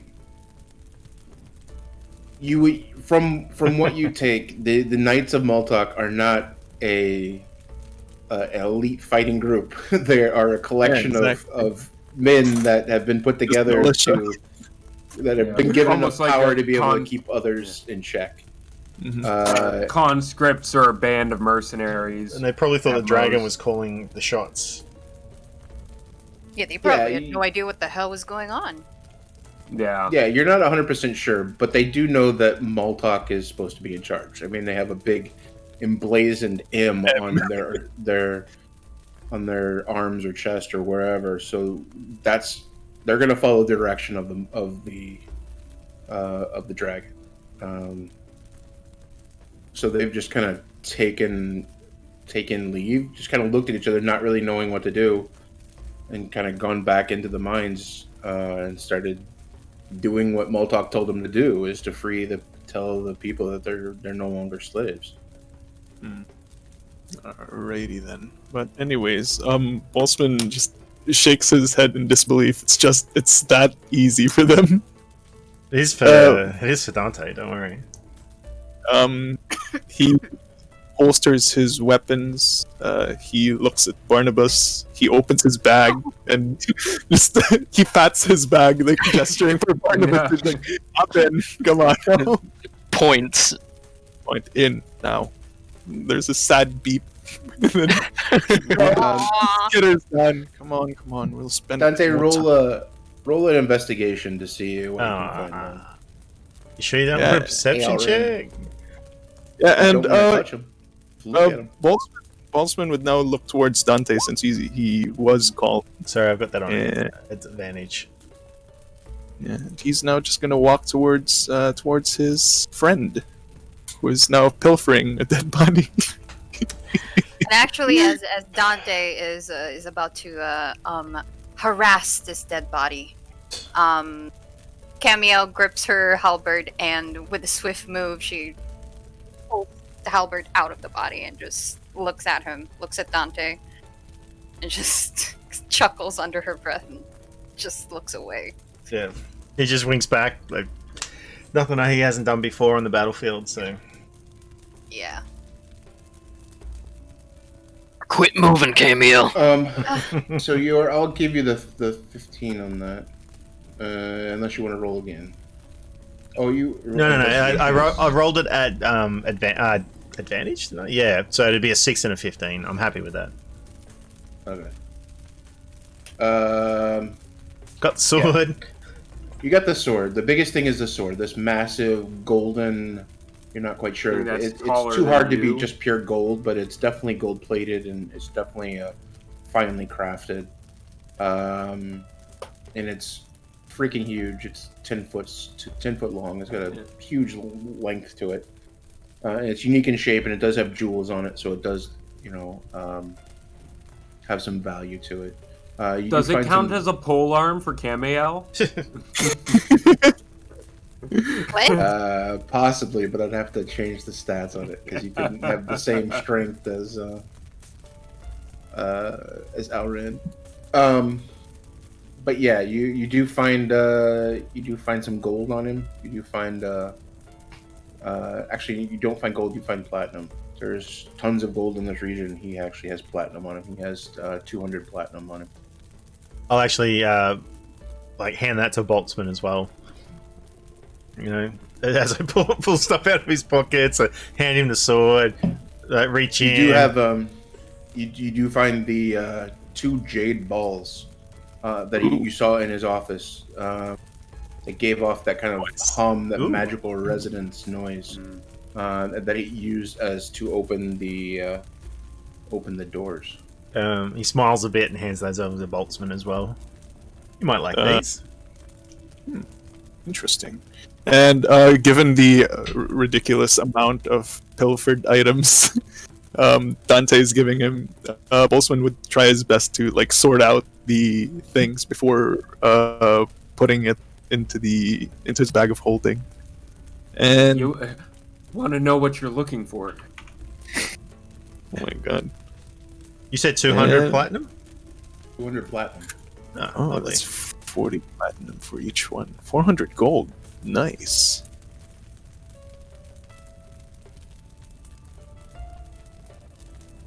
The ambassador turns to all of you. Thank you, all of you. There was many ways that could have gone. And I'm glad I apologize for not being forthright with you. This morning I communicate with the council after Alrin's delays and the information they had gathered. They wished to use my visit as a diversion for the sake of the people. I could not say anything to anyone, but not even my escorts knew the full details. But I do owe you all my life. Well, if it hadn't been for the diversion outside, I think that we all would have been experiencing far worse than what Alren did to Camiel. Yes, I agree. Now, ma'am, Boltzmann walks up towards the ambassador. I take it that you will have further meetings with Multaq after this. Yes, we will assure that things go back to the way they were. If hopefully even better than they were. Boltzmann nods, and he looks down as if contemplating. And then he looks back up to the ambassador. Will you share the information that we talked about? The incoming invasion, or whatever these things are planning up to. The Shadow Queen, I mean. It will be included in my reports, yes? Will you tell Multaq about this as well?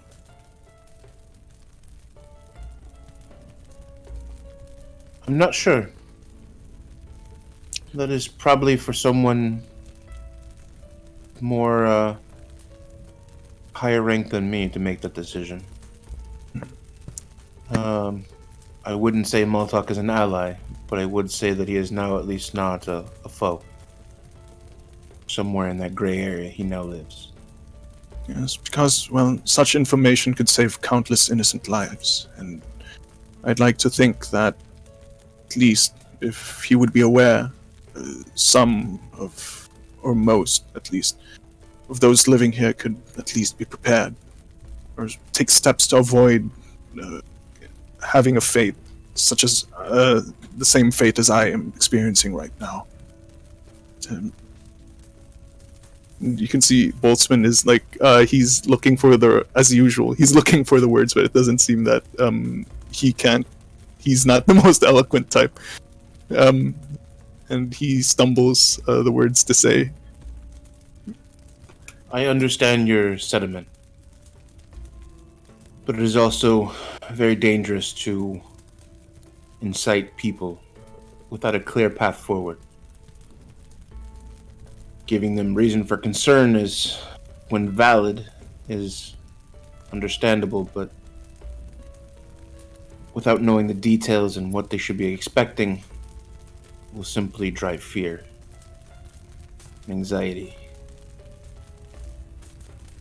Again, this is a talk for someone above me. It's for the talk of the council, for to decide what information should be released. But it will be in my report, and it will be in connection with this as well. Thank you. Certainly. Camiel, seeing you fight today confirmed to me that you are ready for whatever you face. Much more ready than I was. Camiel looks at the ambassador, and as Branimir is actually healing her, she slowly strips away the charred pieces of her armor, very slowly, as not to peel off her own skin. And the armor just drops to the floor with a clang. She looks at the ambassador. To be quite honest with you, I was prepared to die at that point, but I'm glad I didn't. And I'm more than honored to have protected you and defended you, as well as my companions. I am flattered. Thank you. I greatly appreciate it.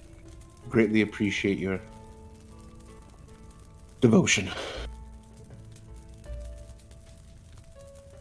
Come, let us go. We must connect with the others. Camiel nods. And you and the group kind of walk back along the same path that you had come. You begin walking down the layered path, the path that goes to the layer, and you get to the same portion where you were, and overlooking. You no longer see anyone down below you. You see equipment that had been dropped. You see equipment and things that kind of just seem to be dropped in an instant, and everyone just leaving whatever they were doing behind, and now are no longer there in the mines. You continue onward, back out towards down the steep path, past all of the down the steep path entrance, the tunnel entrance where you would come in and kind of come out back out where the open door is, in this small brick shed almost type structure that just kind of houses the entryway.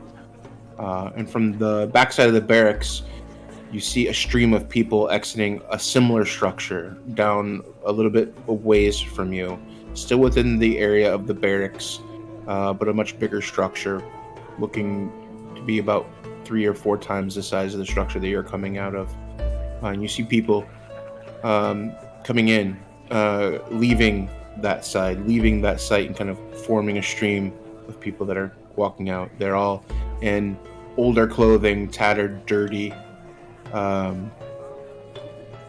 like they have not been out. You see them as soon as they kind of hit the sunlight.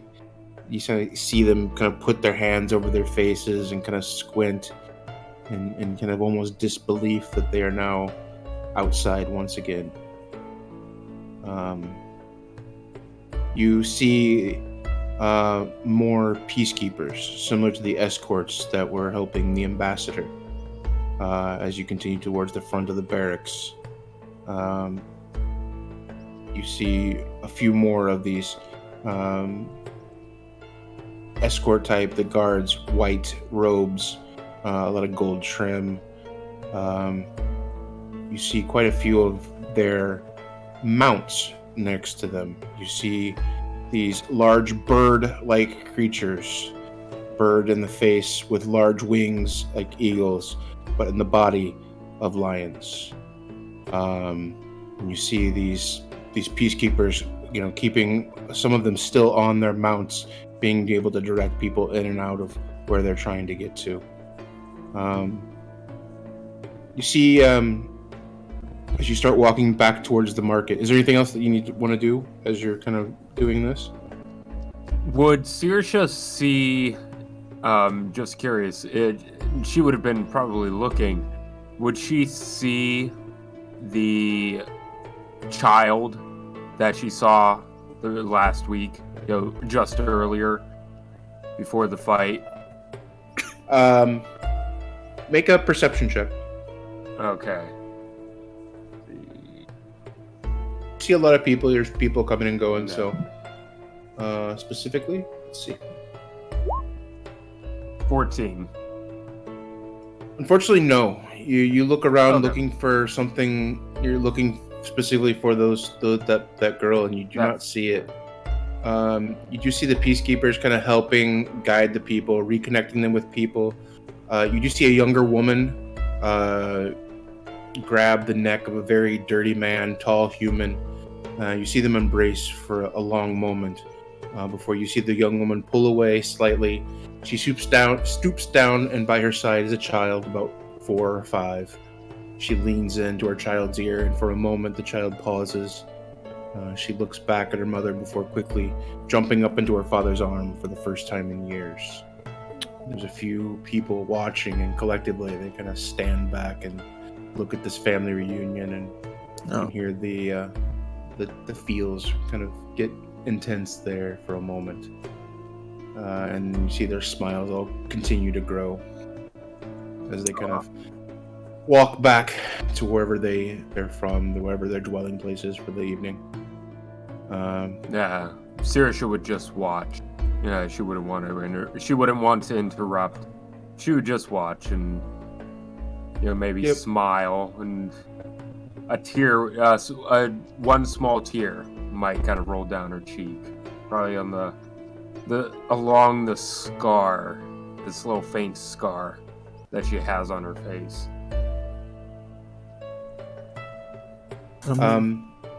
Yep, go ahead. For Boltzmann, he is absorbing this, positive, this wholesome thing, these wholesome things going around him, and he smiles. He's happy that they actually did make a difference here. But then his mind races back to his teammates. He looks around at probably mainly Camiel and Dante, since both of them did take damage during the recent fight. He would then say, "All right, as much as this is a very nice feeling, I'd want that everybody in our group would be doing well as well." And it's weird because it's like Boltzmann is easing. There's this weird. How do I say this? Oh goodness. The word Boltzmann isn't sure how he is saying these words lately. It's as if he's trying to be more vocal with what he's trying to do with the team. Yep. And it's like lately he's trying to be vocal, and since he's not used to it, it's like he's still stammering with his words. Mm-hmm. But anyways, Boltzmann would look around and he would look at his team. The first thing that I would want for us to do is that Bran, would you kindly take care of Camiel and Dante's wounds? And Camiel and Dante, if you have any broken items or any items damaged during the last fight, it would be good if you just hand it over to me so that I could repair it for you. Yes? He looks around. Dante's just smiling at him. That took a lot, didn't it, Boltzmann? Well done. He just walks over there and he puts his hand on your shoulder. Boltzmann just nods. It's the least that I could do. And he wants to say more, but it's not. It's like his words aren't. His words just can't come out of his mouth. At this point, Camiel is like she raises her hand as if to stop him from talking, and then motions for him to approach her. Boltzmann is like confused. It's like, what is this? He's trying to analyze what could happen. What is she going to do? And after a few moments, he just walks up towards her. Yes, Camiel? Camiel looks up at him. I was roasted in there, but it felt nice. And she kind of opens her arms and gives him a little bit of a hug. And Boltzmann is taken aback by this action. And he raises his hands, his arms. It's like he looks around towards the others. He's not sure on what to do. Are you okay? Dante mimics like putting his arms around, like, you know, trying to do it. It feels good. Yeah, a hug. I'm familiar with it, but I'm afraid if I touch Camiel, the burns on her back or whatever. Boltzmann still has his arms up, and then he slowly puts it around Camiel. Right. Okay. Milk for everybody. Now, kindly fix my armor. Yes, of course. Of course. And your halberd, please. I'd also like to make a few documentations. Since he's now the words coming out of him is more confident now, since it's now talking about his own gear or about gear in general. I would like to make a few documentations on it since it worked as intended. Very wonderful. And he stops himself right before. Yes. Right.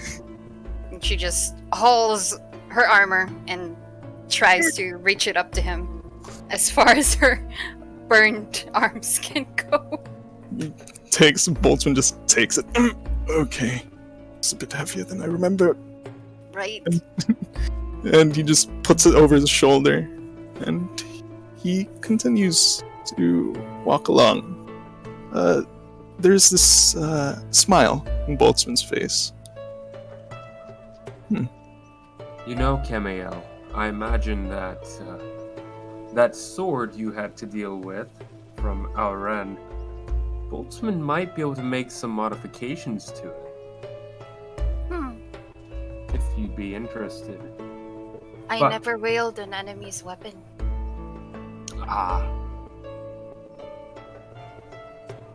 A good I can thought. appreciate that. But as much as I'd like to, as some sort of, what do you call it, trophy? It's not your way. No, it is not. Like Dante does not like to share other people's stories, I do not like to wield my enemy's weapons. The ambassador sees actually one of the soldiers that were there, the peacekeepers, kind of make their way back over. They see the ambassador standing near you and kind of run over. Ambassador. Yes, glad you are safe. I could not find you there for a moment. Glad that everything seems to have worked out. Yes, it did. Auren is dead, and Multaq has freed the slaves. Everything seems to be, at least for the moment, the way it should be. Yes, we heard word. Multaq did the right thing, released everyone from the mines. The Knights of Multaq were even helping, so we've decided to not take them in, just use them as peacekeepers for the region, I guess. Not sworn or anything like that, but at least there will be some sort of defense if needed, and they've agreed to that. The mines will reopen tomorrow, in the morning. Multaq's tribute will still be collected, but so far we've heard with much more reasonable terms. A few of my squad will stay and sort out all the details. Stay for quite a while, if need be, just to make sure that Multaq keeps his word. Is there anything that you need, Ambassador? The Ambassador looks at him, looks over at the group. I think a simple rest will do at this point. Agreed. And he kind of goes back to, gives the Ambassador a nod and goes back to kind of working with the troops, kind of getting everything back sorted out in the town. Anything else that you guys want to do? I think Dante's whistling a little ditty to himself and is making his way back to the tavern slash whatever that place is. The Hassan's Rest. That's it. The second, the only other building in town. Yeah, he's just making his way back. He's just plans on relaxing and sort of taking care of his wounds if he has to and all that kind of stuff, and just have a bit of fun. He's got his cards out, asking for some flavored milk, the shot of scotch on the side. Yeah, you get back to Hassan's Rest, and there's quite a few people. You know, when you've been there with the Ambassador, it's usually just been you guys. There was one other couple at one time, but there's usually just you guys. Today there's quite a few people. A lot of people that have come out of the mines that are coming and getting something to eat or getting their first drink in how long. You see Hassan very busy, moving and trying to keep up with demands. Begins preparing a large feast. With a few others from the village are lending a hand, bringing their own meats, and a few suppliers from the that you had seen in the market are kind of helping behind the counter, being able to prepare and be able to kind of help make this celebration of the town kind of happen. Son, eventually, you guys have been there for quite a while, and eventually you guys see Hassan sees you guys.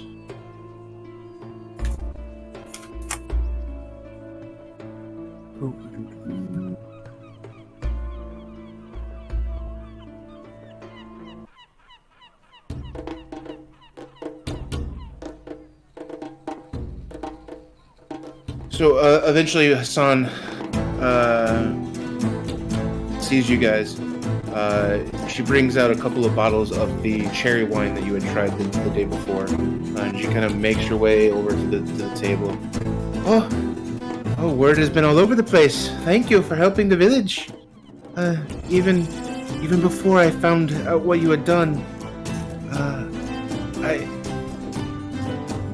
Hold on one second. I'll be right back. I have to get something. She kind of turns and goes back behind the bar. She put the drinks down first, and then went back behind the bar into a separate little room. Comes back elbowing Bran.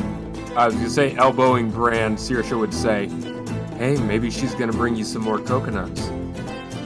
Cocoa nuts. Excuse me. Oh, yeah. Go on, Bran. Okay. I was gonna say, as Saoirse does this, it kind of looks like Saoirse startled Bran awake, as if he was in a trance for a bit.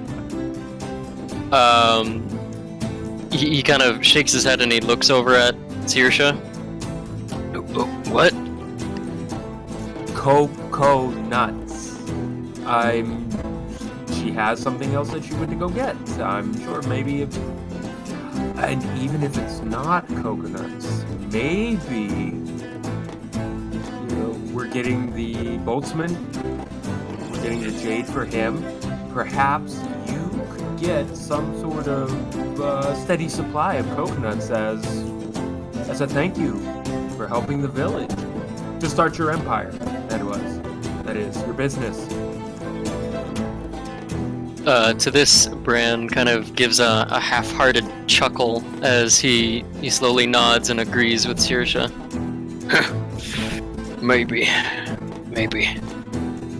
So Boltzmann has seen this reaction from Bran before, or more than one time.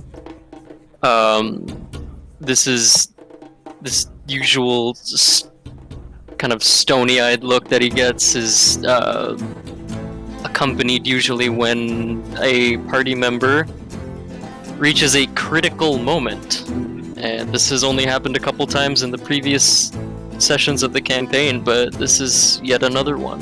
And yeah, I think Boltzmann would. Well, no, I don't think Dante. I don't think we've ever gotten that far yet. No, I don't think so. Yeah. So this has happened only with Boltzmann, so he would understand that Bran is going through some bit of PTSD right now. In Boltzmann's side, since the Hassan put some wine on the table, Boltzmann would try to reach it, but then he stops himself. He whispers to himself, "Just a bit more." I was gonna say, Dante would have reached out to try and stop you, but yeah, if you stop yourself. I can stop myself. Just a bit more. Just a bit more. And after that, Saoirse would elbow Bran, and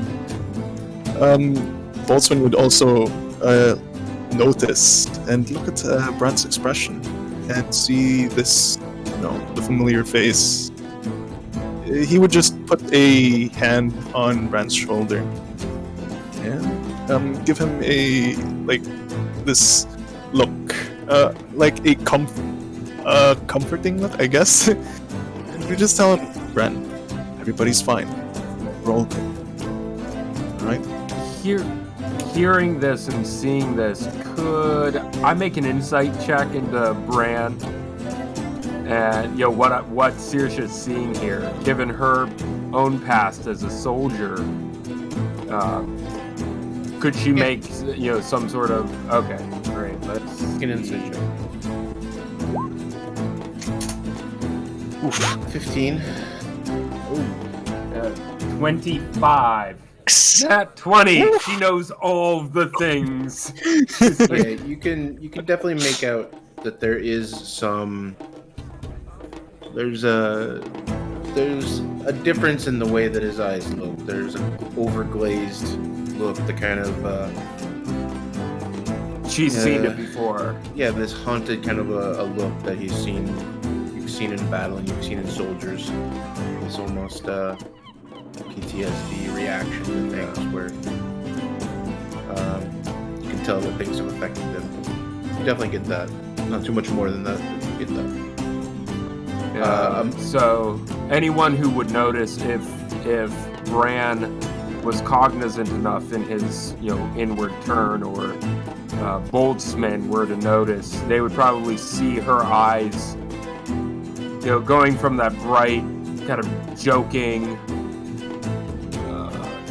attitude and look to a little softer, almost sisterly concern, motherly concern, then probably just pat Bran on the hand knowingly.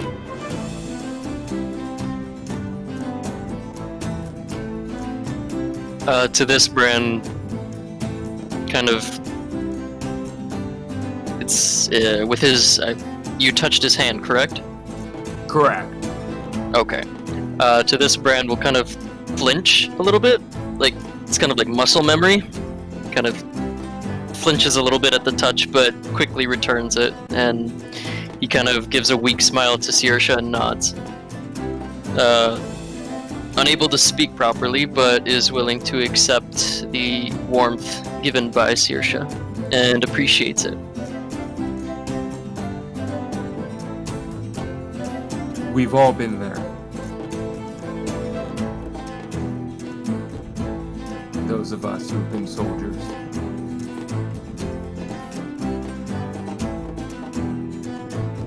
At this point, you see Hassan make her way back to the table, and she has. One second.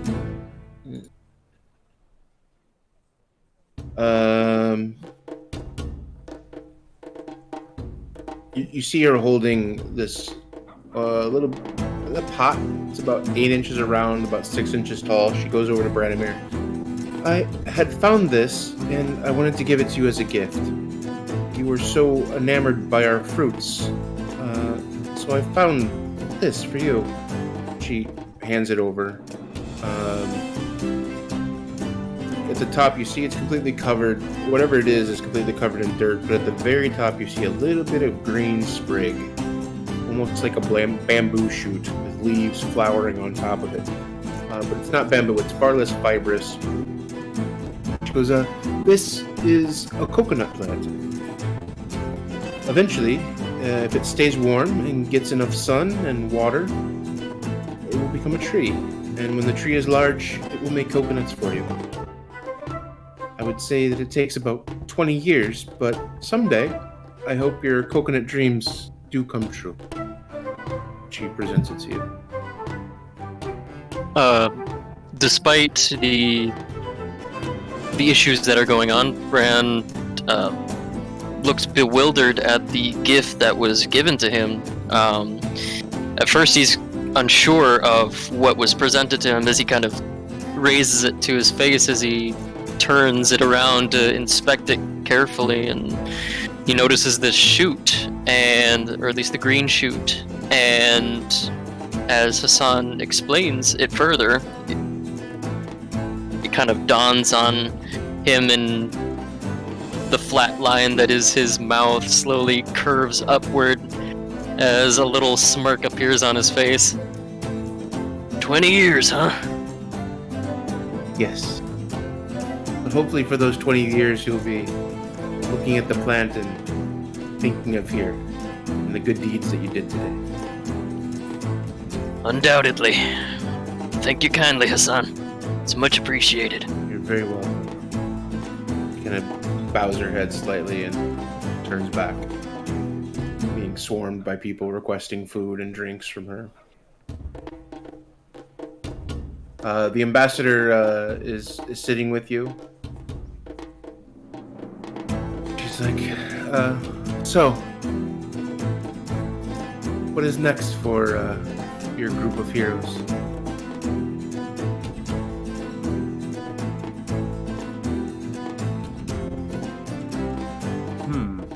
Well, I think...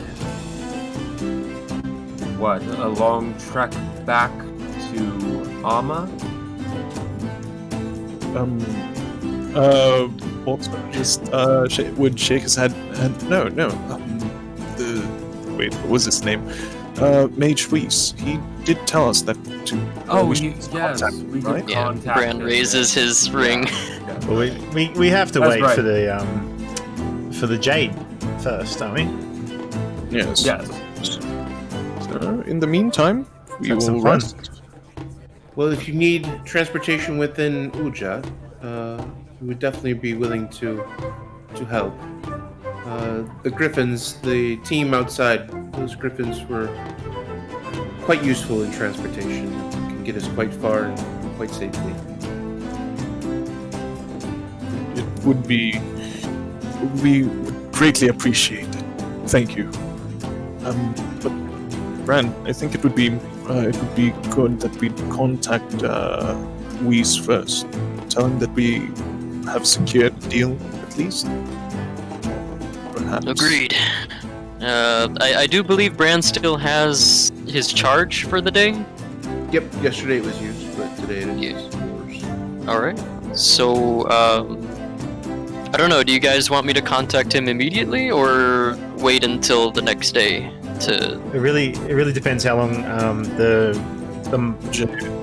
money. I suppose the reward is going to come down from the dragon, so it wouldn't hurt, I suppose, to let him know the situation. I would say. I would say that at this point, though, Boltzmann he's still holding Camiel's armor.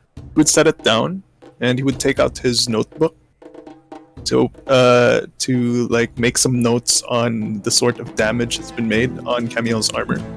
And as he flips through the pages, you would see his eyes widen, and you see his mouth. You would see a mouth. Oh shit! He would look towards you, Bran. Folks Point. I think it's supposed to be today. A mysterious buyer.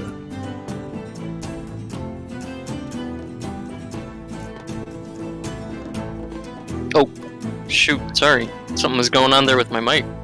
Oh, okay. Can you repeat that for me?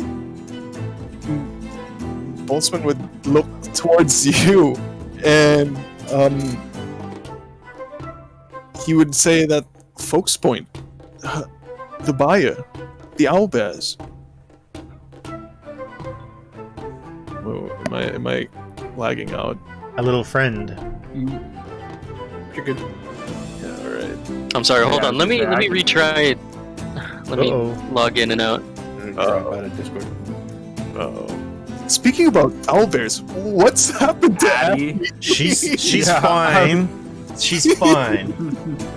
Why would you say something like that? She's fine. She was not Yeah, eaten dropped by a in the half lava. dragon. She's not dead. She didn't get burned up by the heat. She's fine.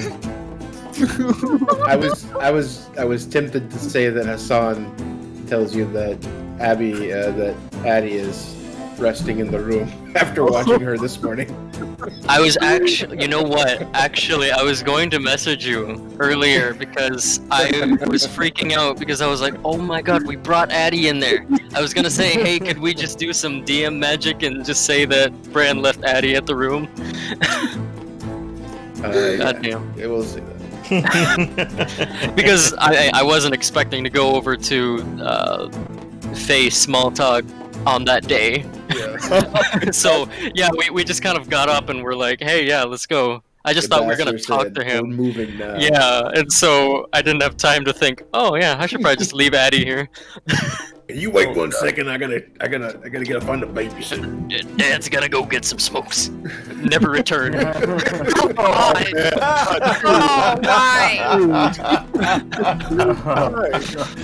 Oh my god, that's so dark, Bran. Why would you do that? Yeah. No. Can No, you go just out say and fight that. the dragon today? I need a babysitter. Why would you leave Addie like that? No. No. Addie's safe and sound here with the drow. When has a drow ever harmed a baby animal before? Oh god. Well. Bran, what are you doing? Please. It's a What are you doing, hospitable Bran? drow. Yeah. What are you It's a casting? hospitable drow. She is a Oh no. BSHM. Definitely an Imperial Inquisitor. What? So it was- I do not know what you're speaking of. Your owlbear is perfectly fine. Oh no. What's Anyways, owlbear? hey, speaking about owlbears, Folks Point, the mysterious buyer, the guy who was smuggling, the buyers who were smuggling like baby owlbears back in Nama. It's supposed to be today. Doesn't Elizabeth have a contingent? she does. Yeah, she does, but She seemed disappointed that we weren't going to be there because we did speak to her. Somebody spoke to her. No, I wonder why she's disappointed though. Well, she wanted the group support. Right, the group. Right, the group. the group. Yeah, totally the group. Indeed. Not an individual. Says Dante as he's like showing some cards to anyone who will pay attention to him, basically. The group. And Boltzmann just points towards Dante. Yes, the group.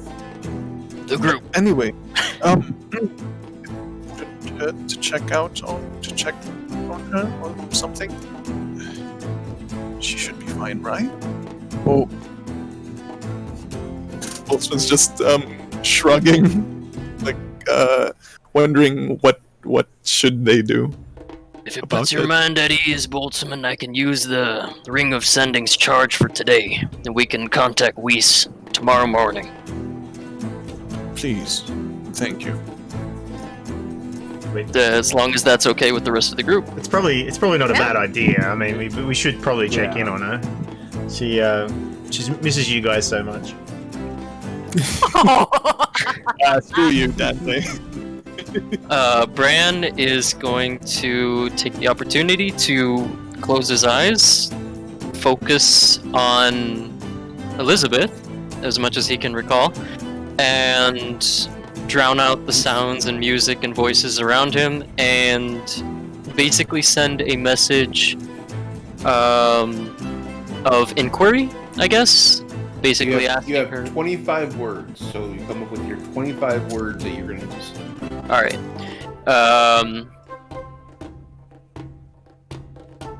When she receives the message, is it in the voice of Bran, or is it just kind of a generic? Oh, okay. In the voice. Because I was gonna say it. It's Bran. It's kind of stupid if he says it in his voice. In case you don't know, it's Bran. Yeah. 25 words exceeded. From the 80s. Yeah, and he kind of like puts in another quarter. God damn it. Yeah, sorry, that was me before explaining that I'm Bran. Okay. No, in all seriousness. 3 days later. Basically, he will say.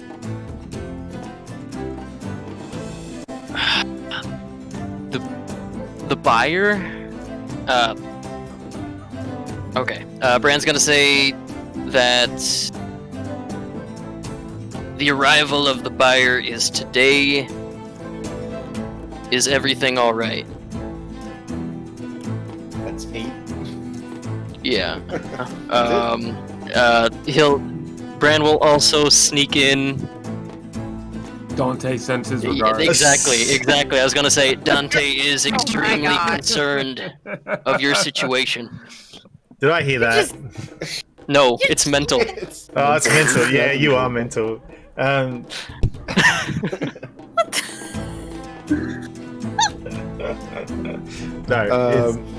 I didn't hear it. I didn't hear a single thing. You would hear a response, and as soon as I look up my voices to figure out what voice she was. Female 01. Yeah, probably.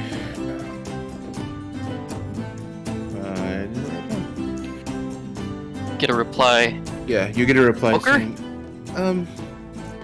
Oh god. no reports from here. No one has shown up yet. We are prepared, but so far no response. No visitors. Thank you for checking in. Say hi to Dante for me.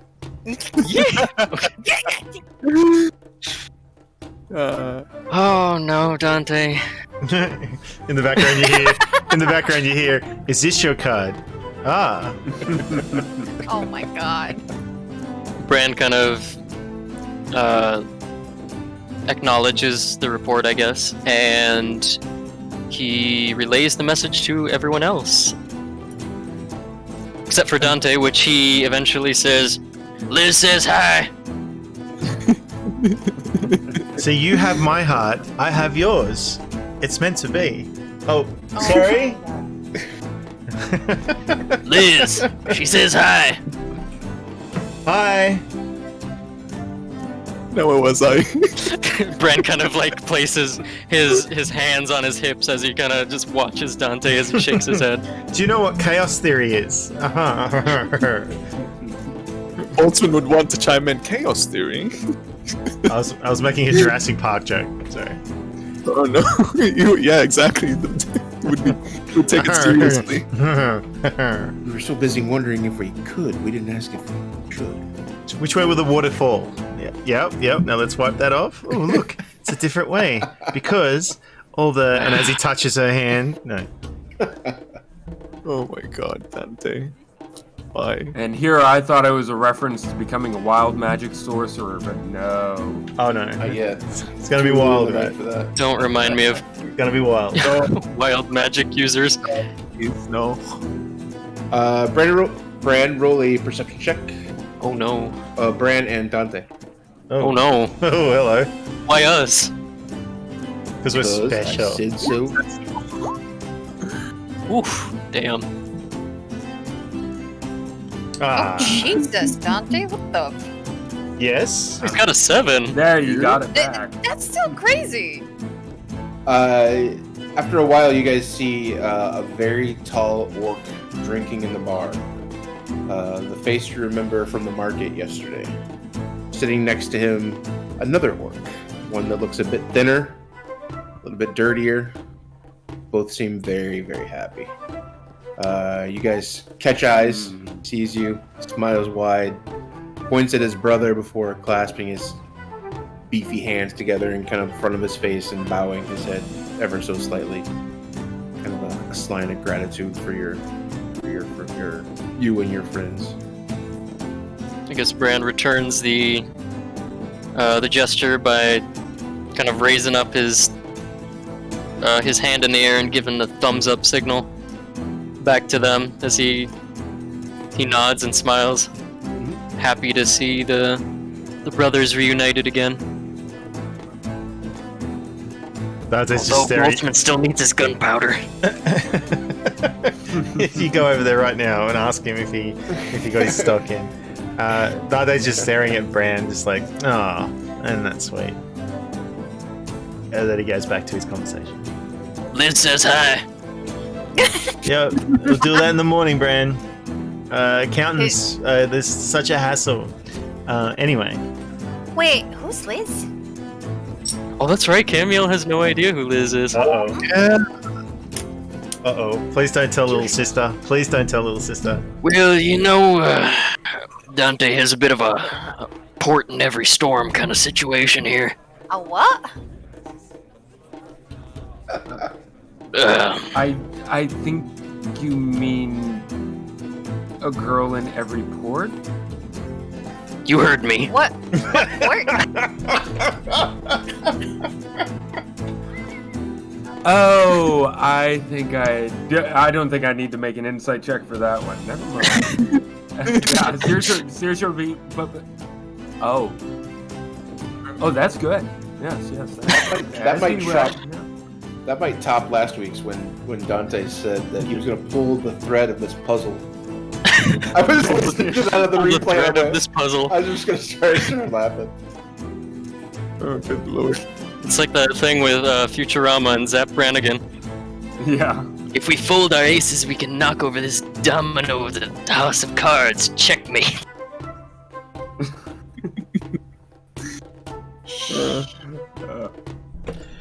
Anything else do you guys want to do tonight as you kind of celebration kind of still continues? You do get a lot of people coming up and either patting on the back or just nodding their heads. Oh, thank you. Kind of giving you like a You're welcome. A generous like a sign of gratitude here, bowing their forehead, putting their hands to their face and bowing their heads. You get that a lot from a lot of different people coming up as rumors have spread throughout the entire town that you guys were kind of in part of this overthrow of Alwyn. Okay, I just want to say, I think during the night and during the festivities, and as Dante is obviously wandering around doing whatever, he's slowly spreading a rumor that that Camille turned into an angel as the fires of the dragon, not just the dragon's son, of the dragon bore down on her, and she broke the will, the enchantment that was over it by her own force of will. So he's just slowly been spreading this rumor. Oh my god. Yeah. Roll a performance check on that. Oh yeah. You have me here. Can I roll a deception instead? Are you talking to one person or are you talking to an entire group? I'm just slowly walking around. So I'm not trying to get a crowd of people together and tell the story. Like, as I'm wandering around and socializing, I'm telling this story, or like just sort of hinting at. Deception. Yes, thank you. Oh god. There we go. Jesus Christ. By the gods. What the fuck? It was amazing to behold. As you as the night progresses and people become a little bit more looser, the hookah becomes a little bit more powerful, and the drinks begin to add up. You have a lot of admirers. You have a lot of people that kind of stare, looking at you, kind of giving you the eyes. But every time that you would look back, their gaze kind of darts away. Or some of the braver ones, as the night goes on, do give you a smile and a nod and a very big kind of grin, without saying much, but just happy face and a shaking of a head.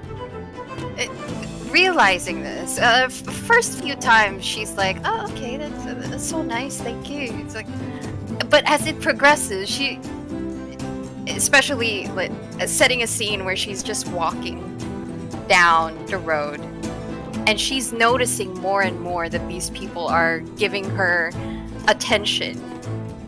She kind of just stands there, very with her arms limp, and she just does like a what's that scene from oh my god, the scene from,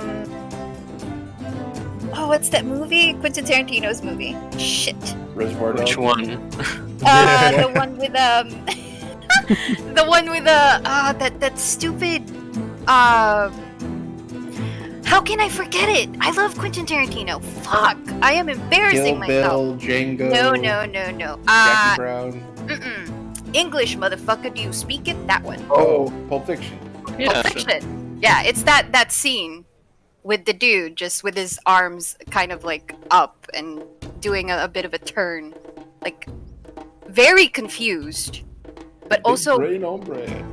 kind of does not know what's going on.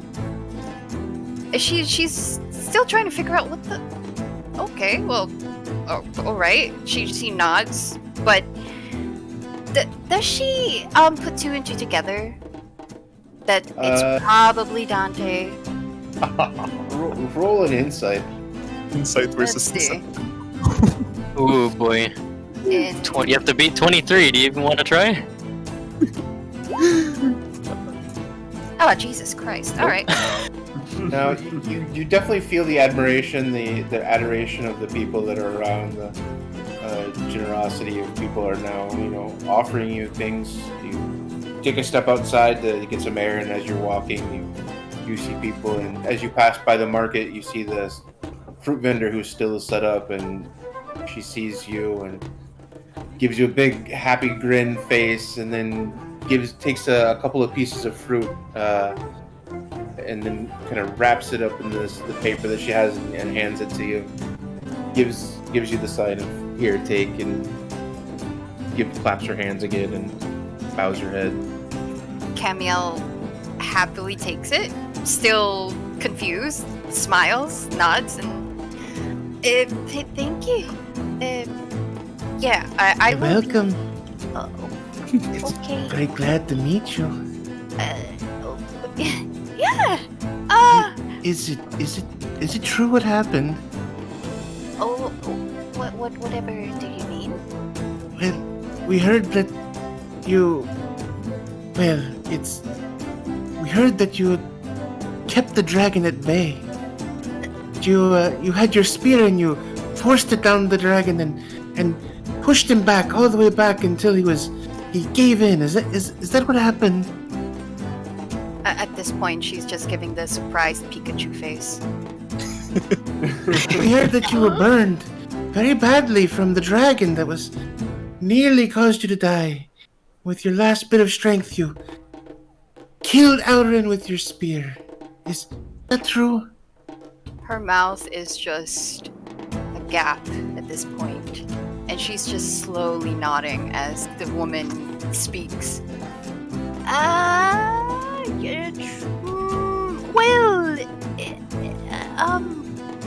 Be modest. Oh, so delightful to meet you. You're so. Thank you, Eliana, for Etalani, for you. Thank you very so much. Please come again tomorrow morning. I give you more fruit. Tomorrow morning. Okay? Thank you very much.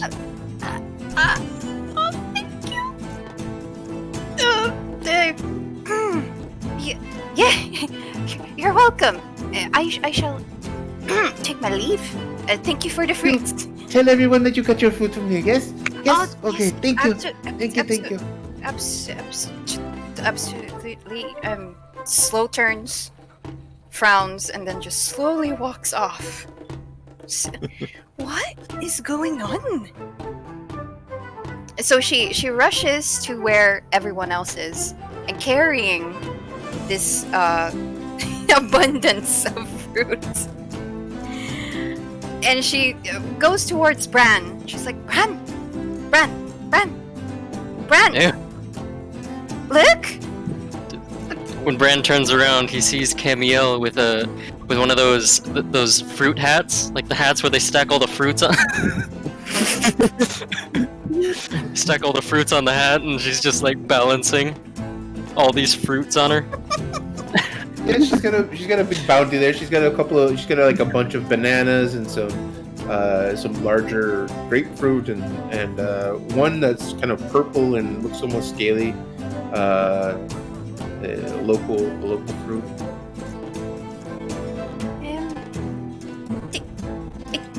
You're a big fan of the fruits. Bran kind of holds up. Before I continue, I'm kind of confused where we are right now. Are we still in the inn, or are we outside? She went for a walk and was threatened by the fruit lady. Oh, okay. So we're outside. Wait, are we back at Hassan's, or am I also outside? She came back to the. All right. Yeah, Bran's just gonna hold up his coconut shoot, his coconut seedling, and he's gonna be like, "I got myself a coconut." I don't know what's going on, but people they've been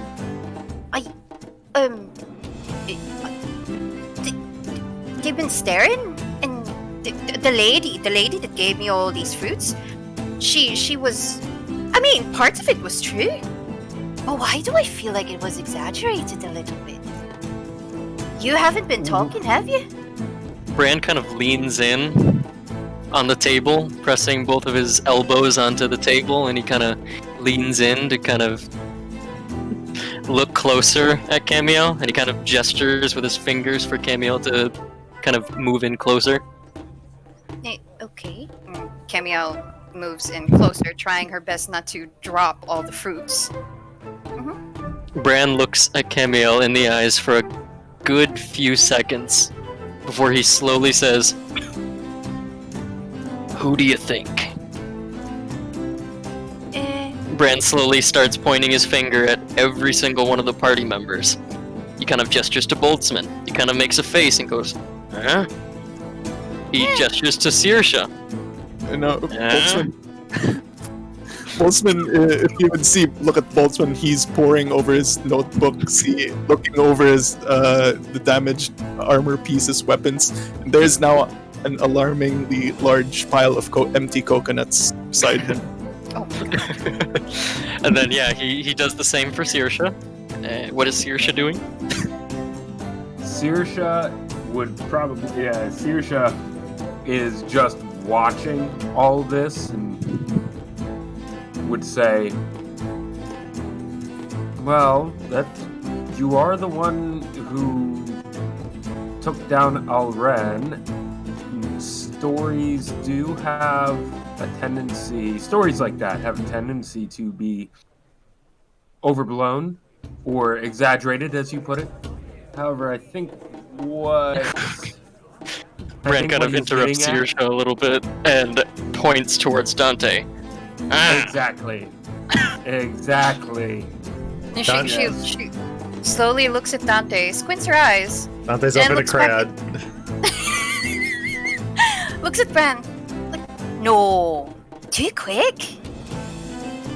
Too quick. Bran kind of makes a face as he raises his eyebrows. You clearly haven't been around Dante long enough. Well, it's not like I can. Every time I try to get close, pull me away. He has been bouncing around quite a bit and socializing. Well, he is a social butterfly. But Now, none of this is to say that he said anything dishonest, but just want to It's know easy why. enough for people to misunderstand. Yeah. Maybe the story is just snowballed a little bit. You know, it started with the truth, and then it just... One person tells another and tells another, and yeah. I don't know how to feel about it. Bold of you to assume that it started with the truth. Well, I've got fruits. Does anyone want any? Yes, please. I Boltzmann just goes back to seriously Brand kind reach of- out and grab a banana. I was actually gonna do the same thing. I was gonna grab a banana from Camiel's hat. They say this is good for aching muscles. Oh, Shoot, take a bite. alright. Well, if you will excuse me, I'm just going to grab this. And she grabs a banana. Another banana. Just wait here. Alright. I'll be right quick. She walks over and tries to squeeze her way through the horde of people surrounding Dante. And she tries to get his attention. I don't know if he gets here. Well, Dante's like it's like he wouldn't call it a horde of people, but there are a bunch of people around him. He's now got like a bit of cloth wrapped around his forehead, which it looks like it's like there's dried blood on it. But obviously he didn't get hit in the face, but it looks like he's like under his hat. He's got like this. Oh my god. Like basically a bandage wrapped around his forehead. And like what looks like dried blood underneath his hat, which is sort of tilted to the side. And he's got a bunch of people, and they've all got drinks in their hands. And he's sitting there clapping away, singing, or not singing, but sort of doing like a limerick, and getting them all to sing. And obviously he's been at it for a bit because a bunch of them are all sort of sitting there singing at the same time. And as you get close, you can hear him say, "There once was a great dwarf of yore who spent all his gold on a whore. He chased her around with his trousers down and his third leg scraping the floor," and they all like cheer and stuff like that. Oh my god.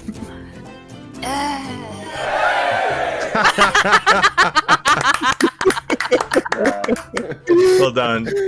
If it was a bad joke. If it was bad, I have that ready too. So. Oh my god.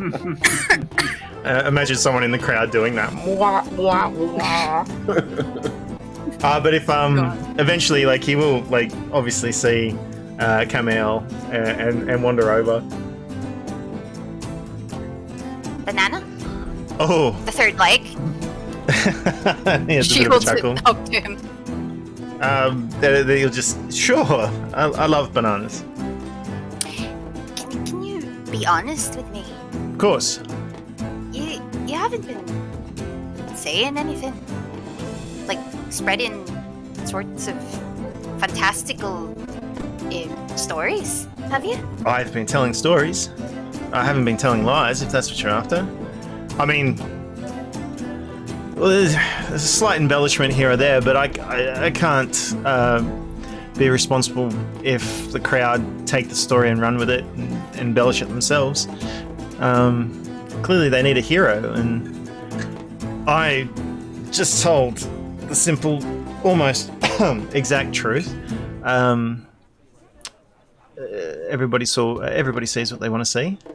I mean, someone over here said they actually saw you pretty much wrestle at the dragon Multaq. Like, I didn't say that. I never would say that. That's incredible. You're strong, but you're not that strong. I'm sorry, little sister. But yes. First of all, you called me little sister again, and I will skewer you. Second of all, why would you say such thing? Well, I'd say good things about Bran, but he's so melancholy. He's just doesn't. You're so cheerful, and you, well, let's be frank, kicked ass. So, and I saw some kids, and I told them the story, and some adults listened, so I told them the story, and then someone else I overheard telling a story, and I said yes, and I didn't quite hear exactly what they said, but these things get around. These people want to be cheered up. I see what you're trying to do. I appreciate it. And I know that you did your best back there. You took part in that battle. But if I can just say, and I don't mean to be rude or she pauses for a bit. There's something bothering her, but she doesn't know exactly how to express it. And she just stops and looks up at Dante with a smile. I'm flattered. No stories have been told about myself, and I honestly don't want anyone to know. But these stories, I suppose, are a little difficult to, evade, I suppose. Dante sort of has this little look. He's had this smile on his face the whole time you were saying that. Not a condescending smile, nothing like that. And as you're saying, like, nobody wants to know. You don't want anybody to know. He just sort of looks around. I think it's a little too late for that. I think everybody knows. So I think you should embrace it. And so he'll sort of like hold out his hand. It's like, do you trust me? I've only known you for a few days. He'll grab her hand if she's even close, and then he'll call for some music, and then he'll take her out to go for a bit of a dance, like a bit of a jig. Oh no! And she's trying to fight. But at the same time, she's embarrassed because, well, people should be watching at this point. Oh, they will be. And you guys are the focal point of this place now, because you guys have... Not only the rumors have been around, but also you guys are just out of place anyway, so you guys are definitely the focal point of this celebration, and so if you guys start dancing, the entire kind of tavern gives you a little bit of space. You hear the chairs kind of move around to give you a little bit more room and open up a place where you guys can dance.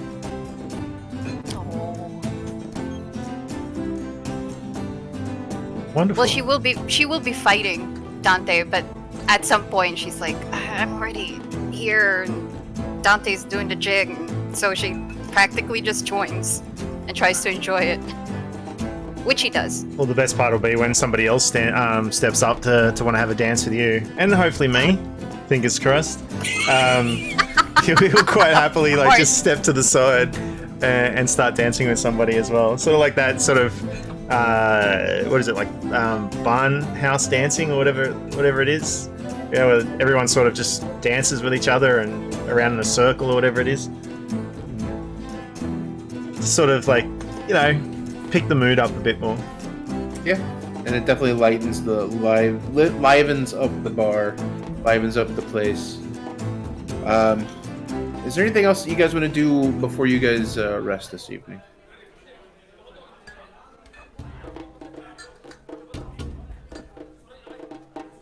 No, I don't have anything for Saoirse. In specific? I think Brand is gonna take this opportunity to see if he can wiggle his way out of the bar discreetly, or not the bar, the inn, with Addie in tow. Yeah, you can do so. Like if he can just pick up Addie and kind of like wrap his arms around his now growing owlbear. Actually, how big is Addie? Since the last time we talked, not too much has changed. Definitely gets growth spurts. So she's not grown too much more since the last time we discussed it. So not huge, still carryable, but still wanting her independence a lot and trying to. So is she trying to wiggle out of the? Yeah, definitely. Out of the... No. It's like a cat. All right, No, let me go. Yeah, pretty much like an oversized Persian cat. So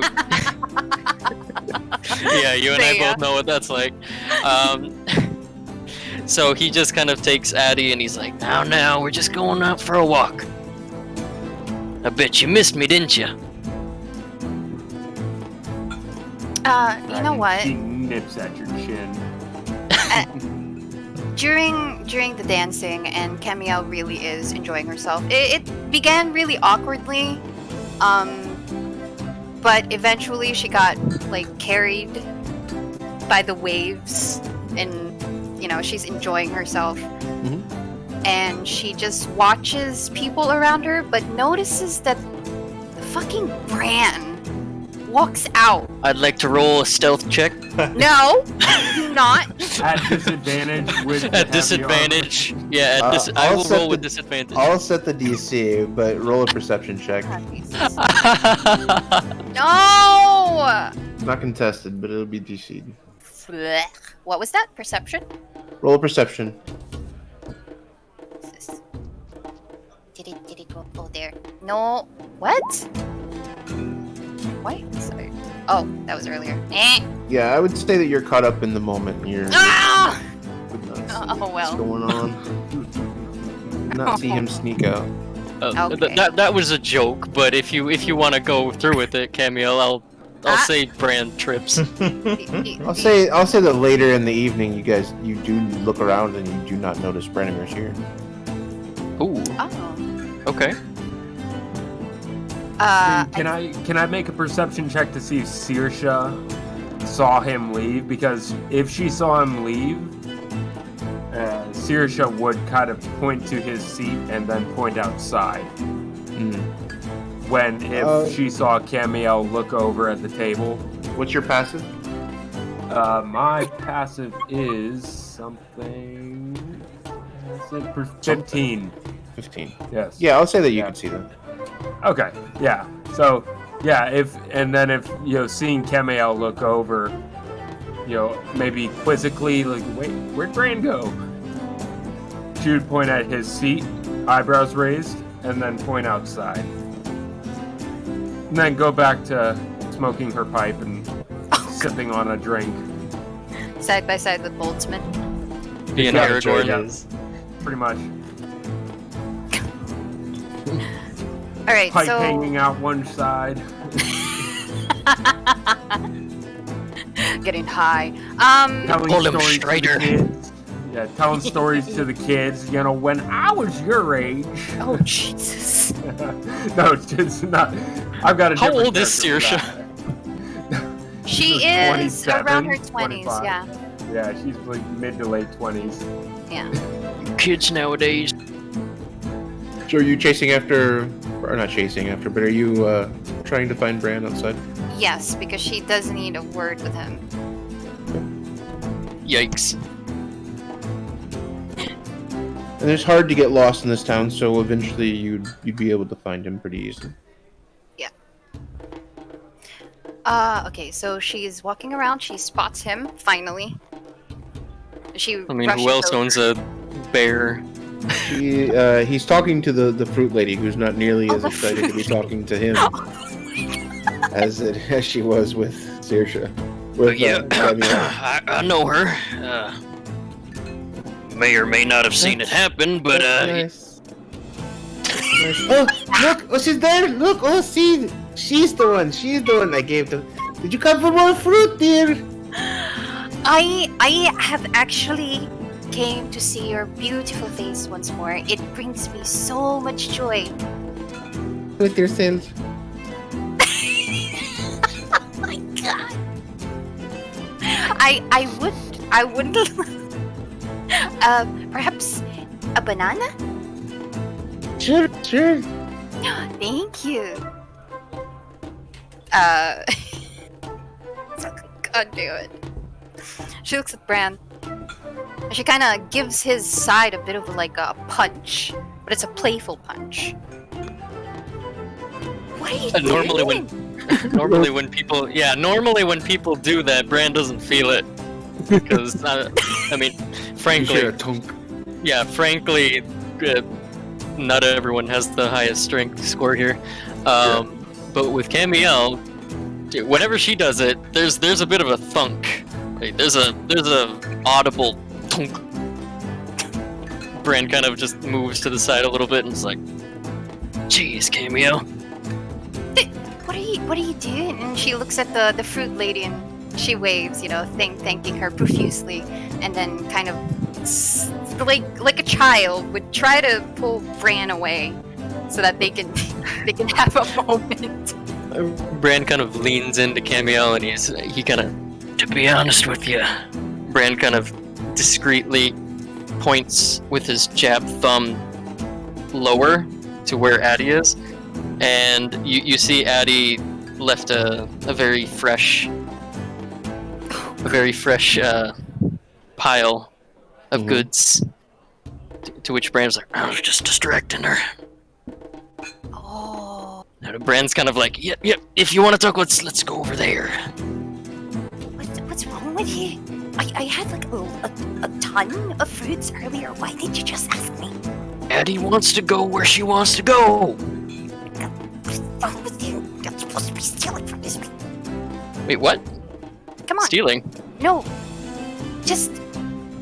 No. What I was trying to imply is that Addie was taking a dump and Bran was trying. Oh Jesus. Yeah, and Bran was trying to distract the sales lady. That was perfect. She does so.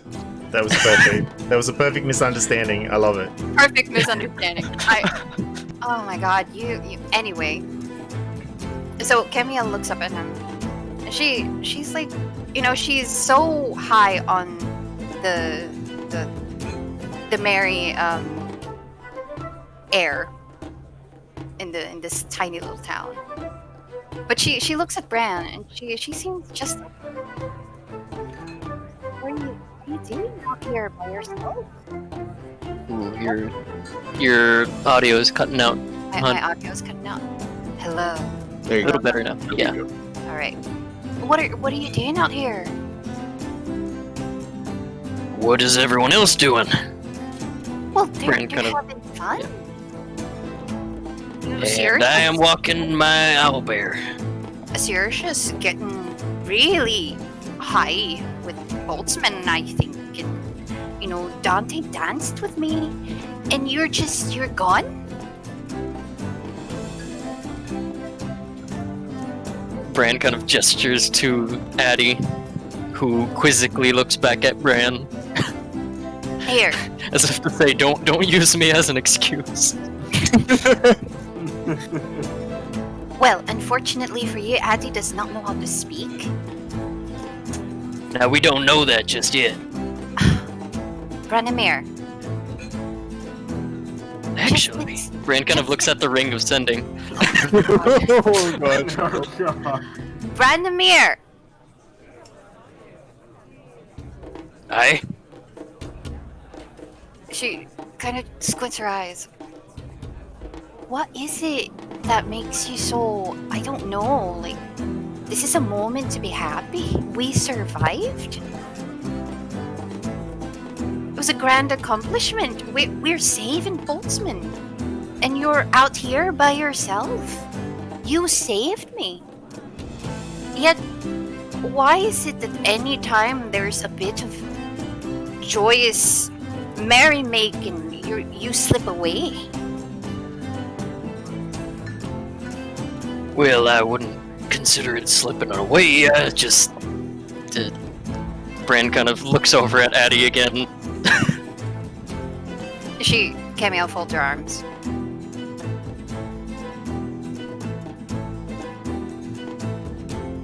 You're right. It's a victory. Kind of looks like Bran is saying anything at this point to, I guess, please Camille. Right. We hardly know each other, correct? We don't really talk much because you and Boltzmann are always side by side, tied to the hip, like a mother and a child. And you are very difficult to read. Well, I have been known for a good poker face. Just know it's not a poker face. I don't know what you're hiding from. But wherever it is, it's winning over you. You have to have a moment to be human, at least.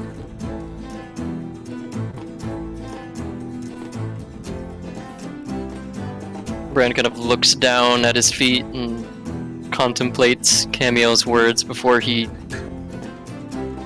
exhales deeply, and he makes eye contact with Camille and just simply nods.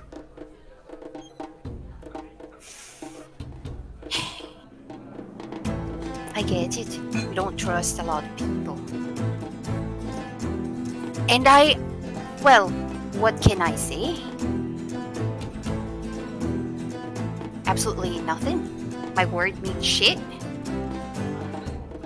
But at least before you do disappear into the night,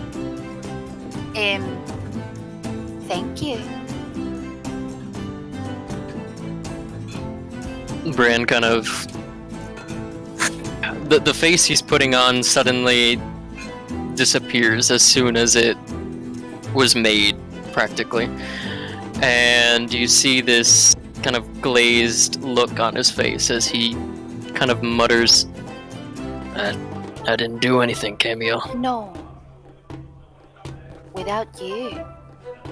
Without you, or without Boltzmann, or Dante, or Saoirse. If it was just 4 of us, or 3 of us, we would have perished. You've played a very important role. You just need to see it for yourself. Whatever dooms you or brings you so much gloom, I hope that you win against those demons. But you did come to my aid, and you did heal my wounds. And if it wasn't for you, I would be... She looks at her arms. Chicken? Like, fried. Basically. I'd be a drumstick. Isn't that what it's called? Like, tiny little, chicken leg. Yeah. A small smirk appears on Bran's face as Camille's excuse, I guess, for a joke is spoken. There, see? I made you smile. That has to count for something. A smirk, Camille. It's a smirk. I'm working on it. But, alright, well... She kind of slowly backs away. I'm very thankful for you. Thank you, again. Bran, sort of taken aback by the, frankly, in his opinion, unnecessary thanks. He awkwardly nods in her direction and kind of picks up Addie again, like the fat Persian cat. Stop body shaming our cat. Freya's big. But yes, he'll take Addie, press Addie against his chest, and I assume Addie is just gonna twist her head around like an owl. Just kind of look at Camille as they part, I guess. As you guys kind of wrap up the moment that you've had there, you see actually on the ground in front of you, it's gotten dark outside. It's recently gotten dark outside, and you see from within the shadows made from the moonlight, you see shadows pass overhead, kind of putting the shadows across the kind of the main way, the fairway that you're at. You see the shadow of the dragon kind of pass over across the passing along, now monitoring the town, now letting people know that he is no longer prisoner, no longer a captive, but now is fully freed and fully himself now patrolling his once held ground.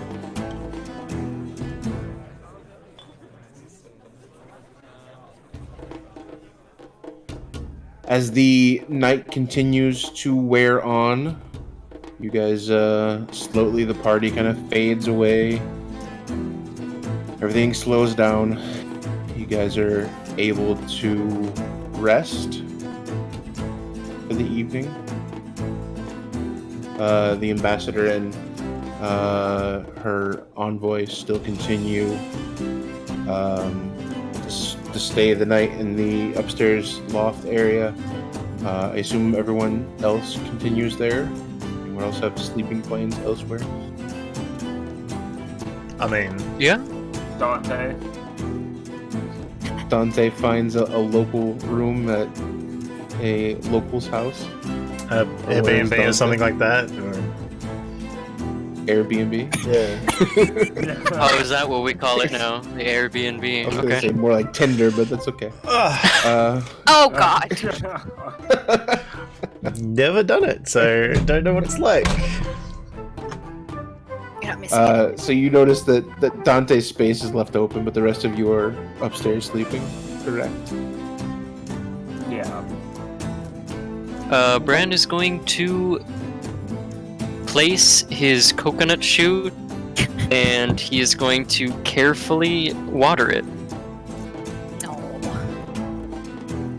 This is going to be a thing now. Oh God. Every night he's going to be watering his coconut. I'm sure so that coconut will get as much attention as Addie does. God. Oh God. Just make sure That's a Addie low doesn't blow. try and eat it. Hey, to be fair, at least I give it more attention than most people with their pets. Yeah. Or their plants. So, Camiel, are you sleeping in the same room with everyone, or are you on your own? I suppose having such victory for her, it's well, yeah, I'm not gonna say anything, but it's a victory for her. She would, once again, no disrespect to the party, she will find a more peaceful place to nest in. So you do find a place, another perch overlooking the bay below, the jungle below, the moonlight hitting the water in the very far distant space. You are exhausted from the day, you're exhausted from the battle, from the roller coaster of emotions, from all of everything that you had found out the previous day, that day, seeing what you saw in the mines firsthand, and then being able to so dramatically change the direction of this town.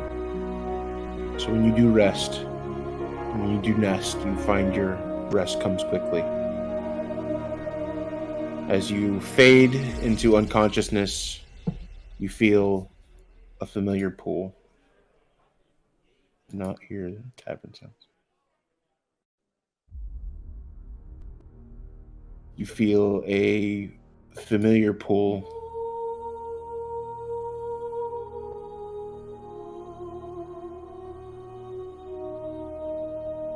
A moment of darkness is interrupted by pinpoints of starlight slowly filling the inky blackness of your consciousness, followed by a range of purples and golds and green hues of vapor-like clouds or paintings, painting your vision like you've only seen in these dreams.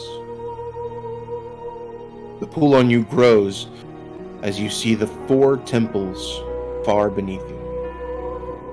You are pulled as normal towards the temples, but after a moment, you look down and you notice that you are no closer than when you first saw them.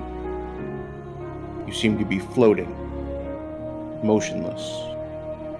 You feel the pull towards the temples as per normal. You do your best to act upon it, shifting your body, floating downward. Your wings shoot out to try to assist you. Roll a strength check. A flat strength roll with your modifier.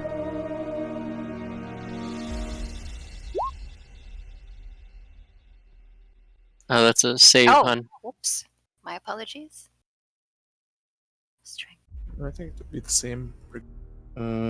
Plus your modifier. Yeah, it's the same. It's 11 plus a 2. You fight against this pull. You feel the pull pulling you down, but you cannot move. You actually move further.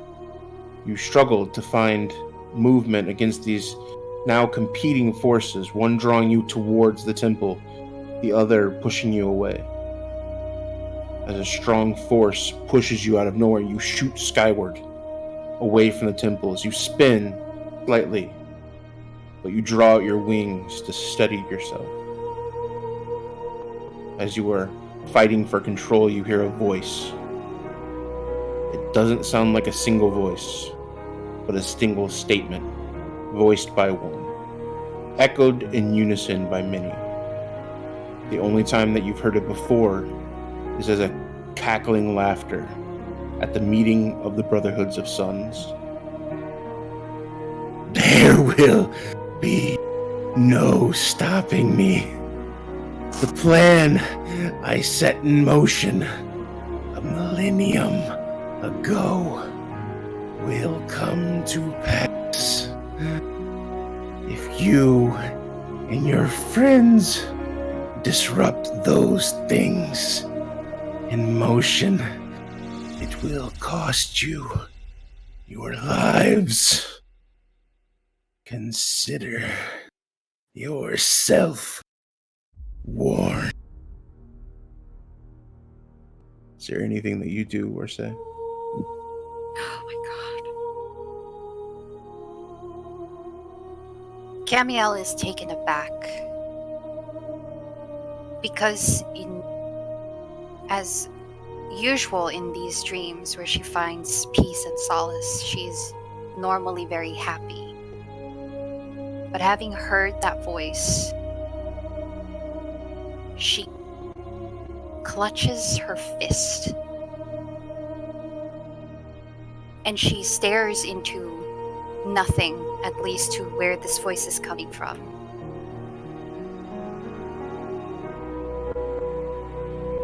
And she says, "If we die for a good cause, then it is a life well spent. Your threats mean nothing."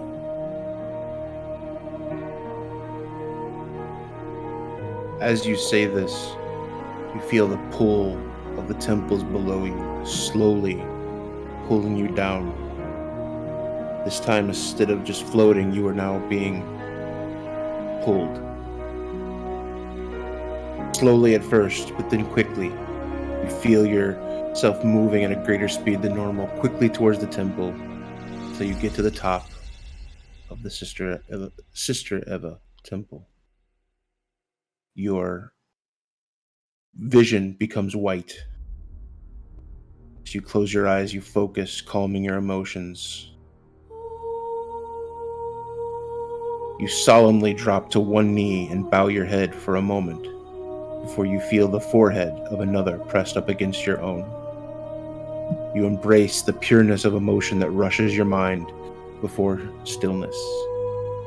All the worry, all the anxiety that you just faced, all the rage that you had just felt flow from within you calms in an instant. You feel the presence and the touch of your patron, Sister Eva.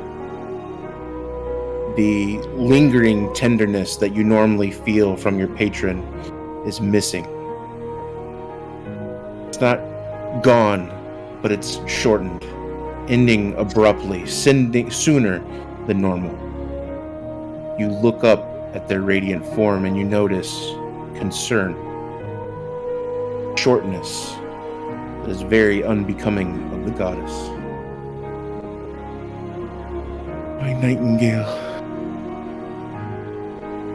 The disruption of your communion and travel here is sacred. And a bond that is very, very hard to break. The fact that she was able to connect in that matter, troublesome indeed. Because it means her powers are becoming greater than I had realized.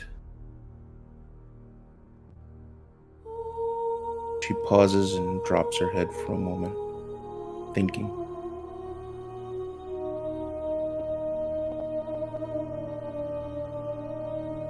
I will reveal more, but her essence alone clouds my abilities to see her and see her actions clearly.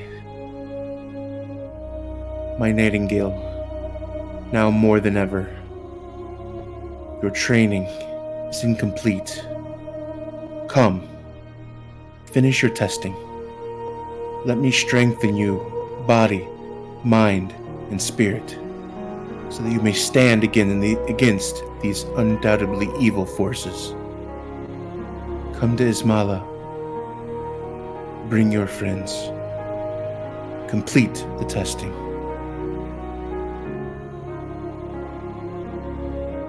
Do you respond? Camiel is concerned, as it doesn't feel, as you have explained, it doesn't feel like the usual Sister Eva. But she looks up at her patron and she listens intently. And as she mentions Ismaelia, she nods.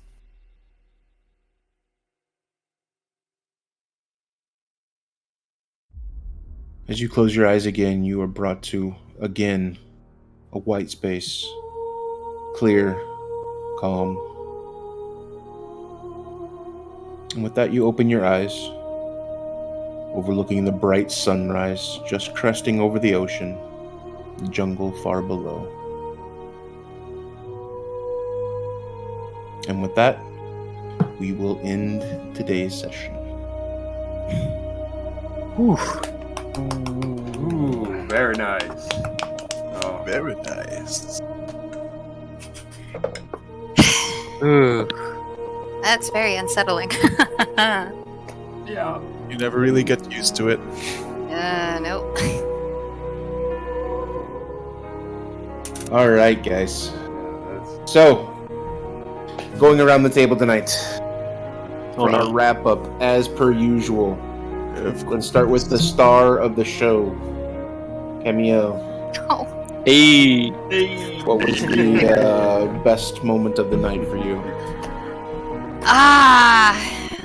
there were quite a few that I personally enjoyed. But I hate doing this. I really do. However, the defeat of Alren, that was perhaps, to me, the highlight. Fucking badass. Yeah, definitely. Definitely a huge highlight. Anybody else want to give theirs? Or is that universal? We're getting the track where it's universal. I get Yeah. What's the second best? I did enjoy the clutch moment of Sorsha's Oh yeah. pull shot. That was Definitely. Definitely. Hey, yeah, and first, I'm as surprised as everyone. First, I as the campaign. I as DM.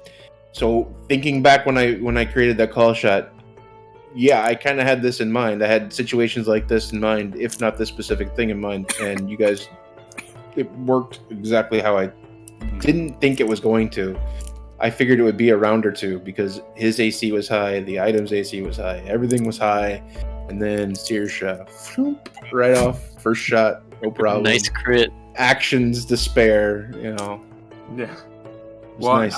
I definitely, I have to say that would be, I loved, Camiel just kind of coming out like she did coming out of the flame, as she did to just attack Alren right back and drop him.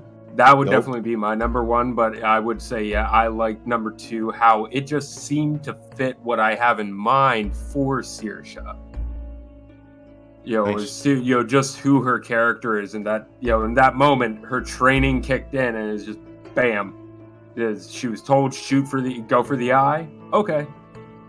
But I also love the interchange. I think tied for second would be the exchanges between everyone post-battle, especially what that moment of insight between Saoirse and Bran, of her realizing, oh, he's having one of those moments, PTSD. He's remembering something. But then also especially between Camiel and Dante with that little exchange there with the dancing, and then Camiel and Bran. I thought that was great. Yep. Lots of good moments there. Lots of interesting things. Let's go with Branimir. What do you think's going to happen next week? Oof. What are we going to do next week?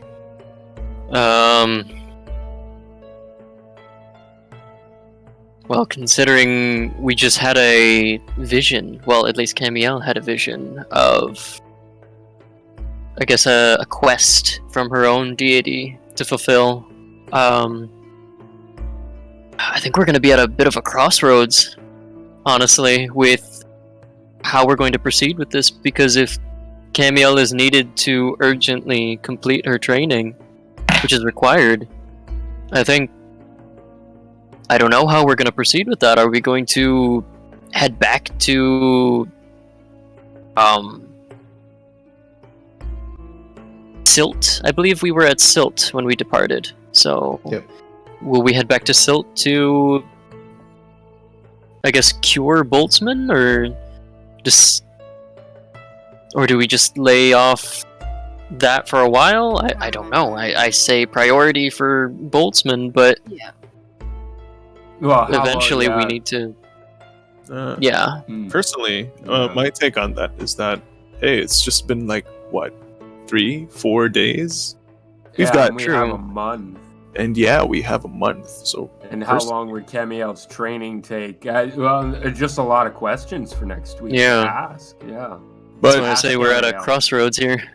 But if anything, Boltzmann could just probably pop in, pop out, ask Whis to take him in, all that. It should be keyword Split the party? Are you mad? Quite fast for Boltzmann to get cured. Seeing how Whis cured the Hans's the captain's daughter without any fuss. So probably it's just gonna be. Well, that's a hag. This is a mind flayer. I don't know. We can make time. We always do, I guess. Yeah. Good. Something you guys to decide for next week. What's one thing that you guys are glad to know after today's session that you didn't know before? I am. Boltzmann. I am just glad that my infusions are working as intended. That fight was made substantially easier because of that line from the halberd, from Camiel's halberd, and I am looking forward to a time where Bran could actually test out the infusion that I put on his shield. The shield. Yeah, but that's just what I'm glad. That's how it's worked. That's how it works, and that's how much it could impact a fight. So I would use it more often, but frankly, I only have one reaction, and that's the thing. Shield of the Faithful just seems more utility-wise. Oh, we are getting raided. We are getting raided from Oh my God. Nailed It. My buddies in the writing stream. and we are wrapping Bryn, things up. Thank you very much for all of your raiders. Oh my goodness. We are Very wrapping things appreciate up, but if you guys would like to give a follow, it'll show us live next time that we are on. And next time we'll be playing, probably during the week, we play a game, like on Sunday night, my time. And then during the Sundays, during Friday nights, Friday mornings in the States, we always are doing our roleplay session here, our D&D session. Bryn, where I'm trying to get Bryn to give me some information back so we can get her on here hopefully in the next week. I think that's going to happen if I can get all that arranged. But yeah, next week should be here. Hopefully, we'll see. But yeah, thank you everybody. Ooh, awesome. Yeah, thank you guys Holy for crap. hopping on. Yeah. Thank you guys. Like I said, give a follow if you want to try to track us down during the next time we go live. Last thought about tonight's thing, tonight's session. What's your goals for next week? Goals. What do you guys want to see happen? Is there anything that you guys want to do that maybe, who knows what exactly is going to happen? So is there any goals that you guys want to try to do personally? Fix Boltzmann. What's Dante's goal? Fix Boltzmann. Get Get Trying to Boltzmann. do that. Yeah. Get Boltzmann sorted. That's why he piped up when the dragon was laying down the law, just to make sure that we scraped some jade together for him. Getting all that back and fixing Boltzmann so he no longer has an illithid in his brain. We need our party whole. Definitely. Make us whole.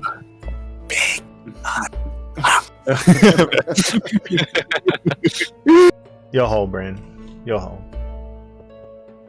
Who hasn't answered? Saoirse, have you answered one? I kind of answered. I'd say I kind of answered following up from Yumi for Camael. So, the only thing I would think of other than figuring out which way to go first, because now I'm thinking, hey, we could go just pop in, pop out, get Boltzmann taken care of, and then head back to finish Camael's training. So, yeah, that'll be fun to see which way we go, but Saoirse's starting to think about whether or not she, after talking to Camael about, using an enemy's weapon, Saoirse doesn't necessarily have qualms with that herself, especially if it might give her an edge, just in case they get into a fight again. So she might talk to Boltzmann after they get him taken care of, or sometime soon. To get, to maybe take a little firearm, or not so little firearm, off his hands. You need a gun? Yeah. I can fix it. I can hook you up. Yeah. I was like, wow, Saoirse wants the 10-foot longsword. Just come over to my booth. Say, holy crap! I got something No, on the booth. she does not Taking have the the breaker strength to for another that. level. She's got what, a 10 strength? The only thing, charisma is her lower score, but charisma was her dump stat. So no, she wants that. What? She's thinking, yeah, I know, right? No. She is definitely thinking, hey, that rifle, musket, that could come in handy. So, but definitely wants to get Boltzmann taken care of. Oh, and actually, sorry, I'm stream of consciousness right now. Sorry, y'all. I'm also thinking as a player, Saoirse, interestingly, is starting to learn little things about everyone. About Camael last week. Now she's got this connection with Bran regarding PTSD, because character-wise, that's actually one of her personality traits. She also has that, and that's why I think that was also fitting. That nat 20 for the insight roll is like, yes, that's... God damn it. So I thought my +5 was gonna help. Yep. And she actually has a little story about her own sword, so she already knows that maybe she can exchange stories with Dante about, the +1 sword he gave her. Okay. So, yeah. You can try. Yeah. You can try.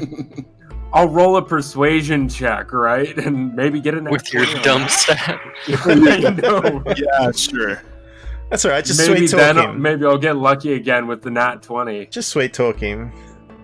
Yeah. He'll tell you everything if you sweet talk him. Let me show I mean, you you guys a are card married, aren't trick. you? He's an open book. Yeah.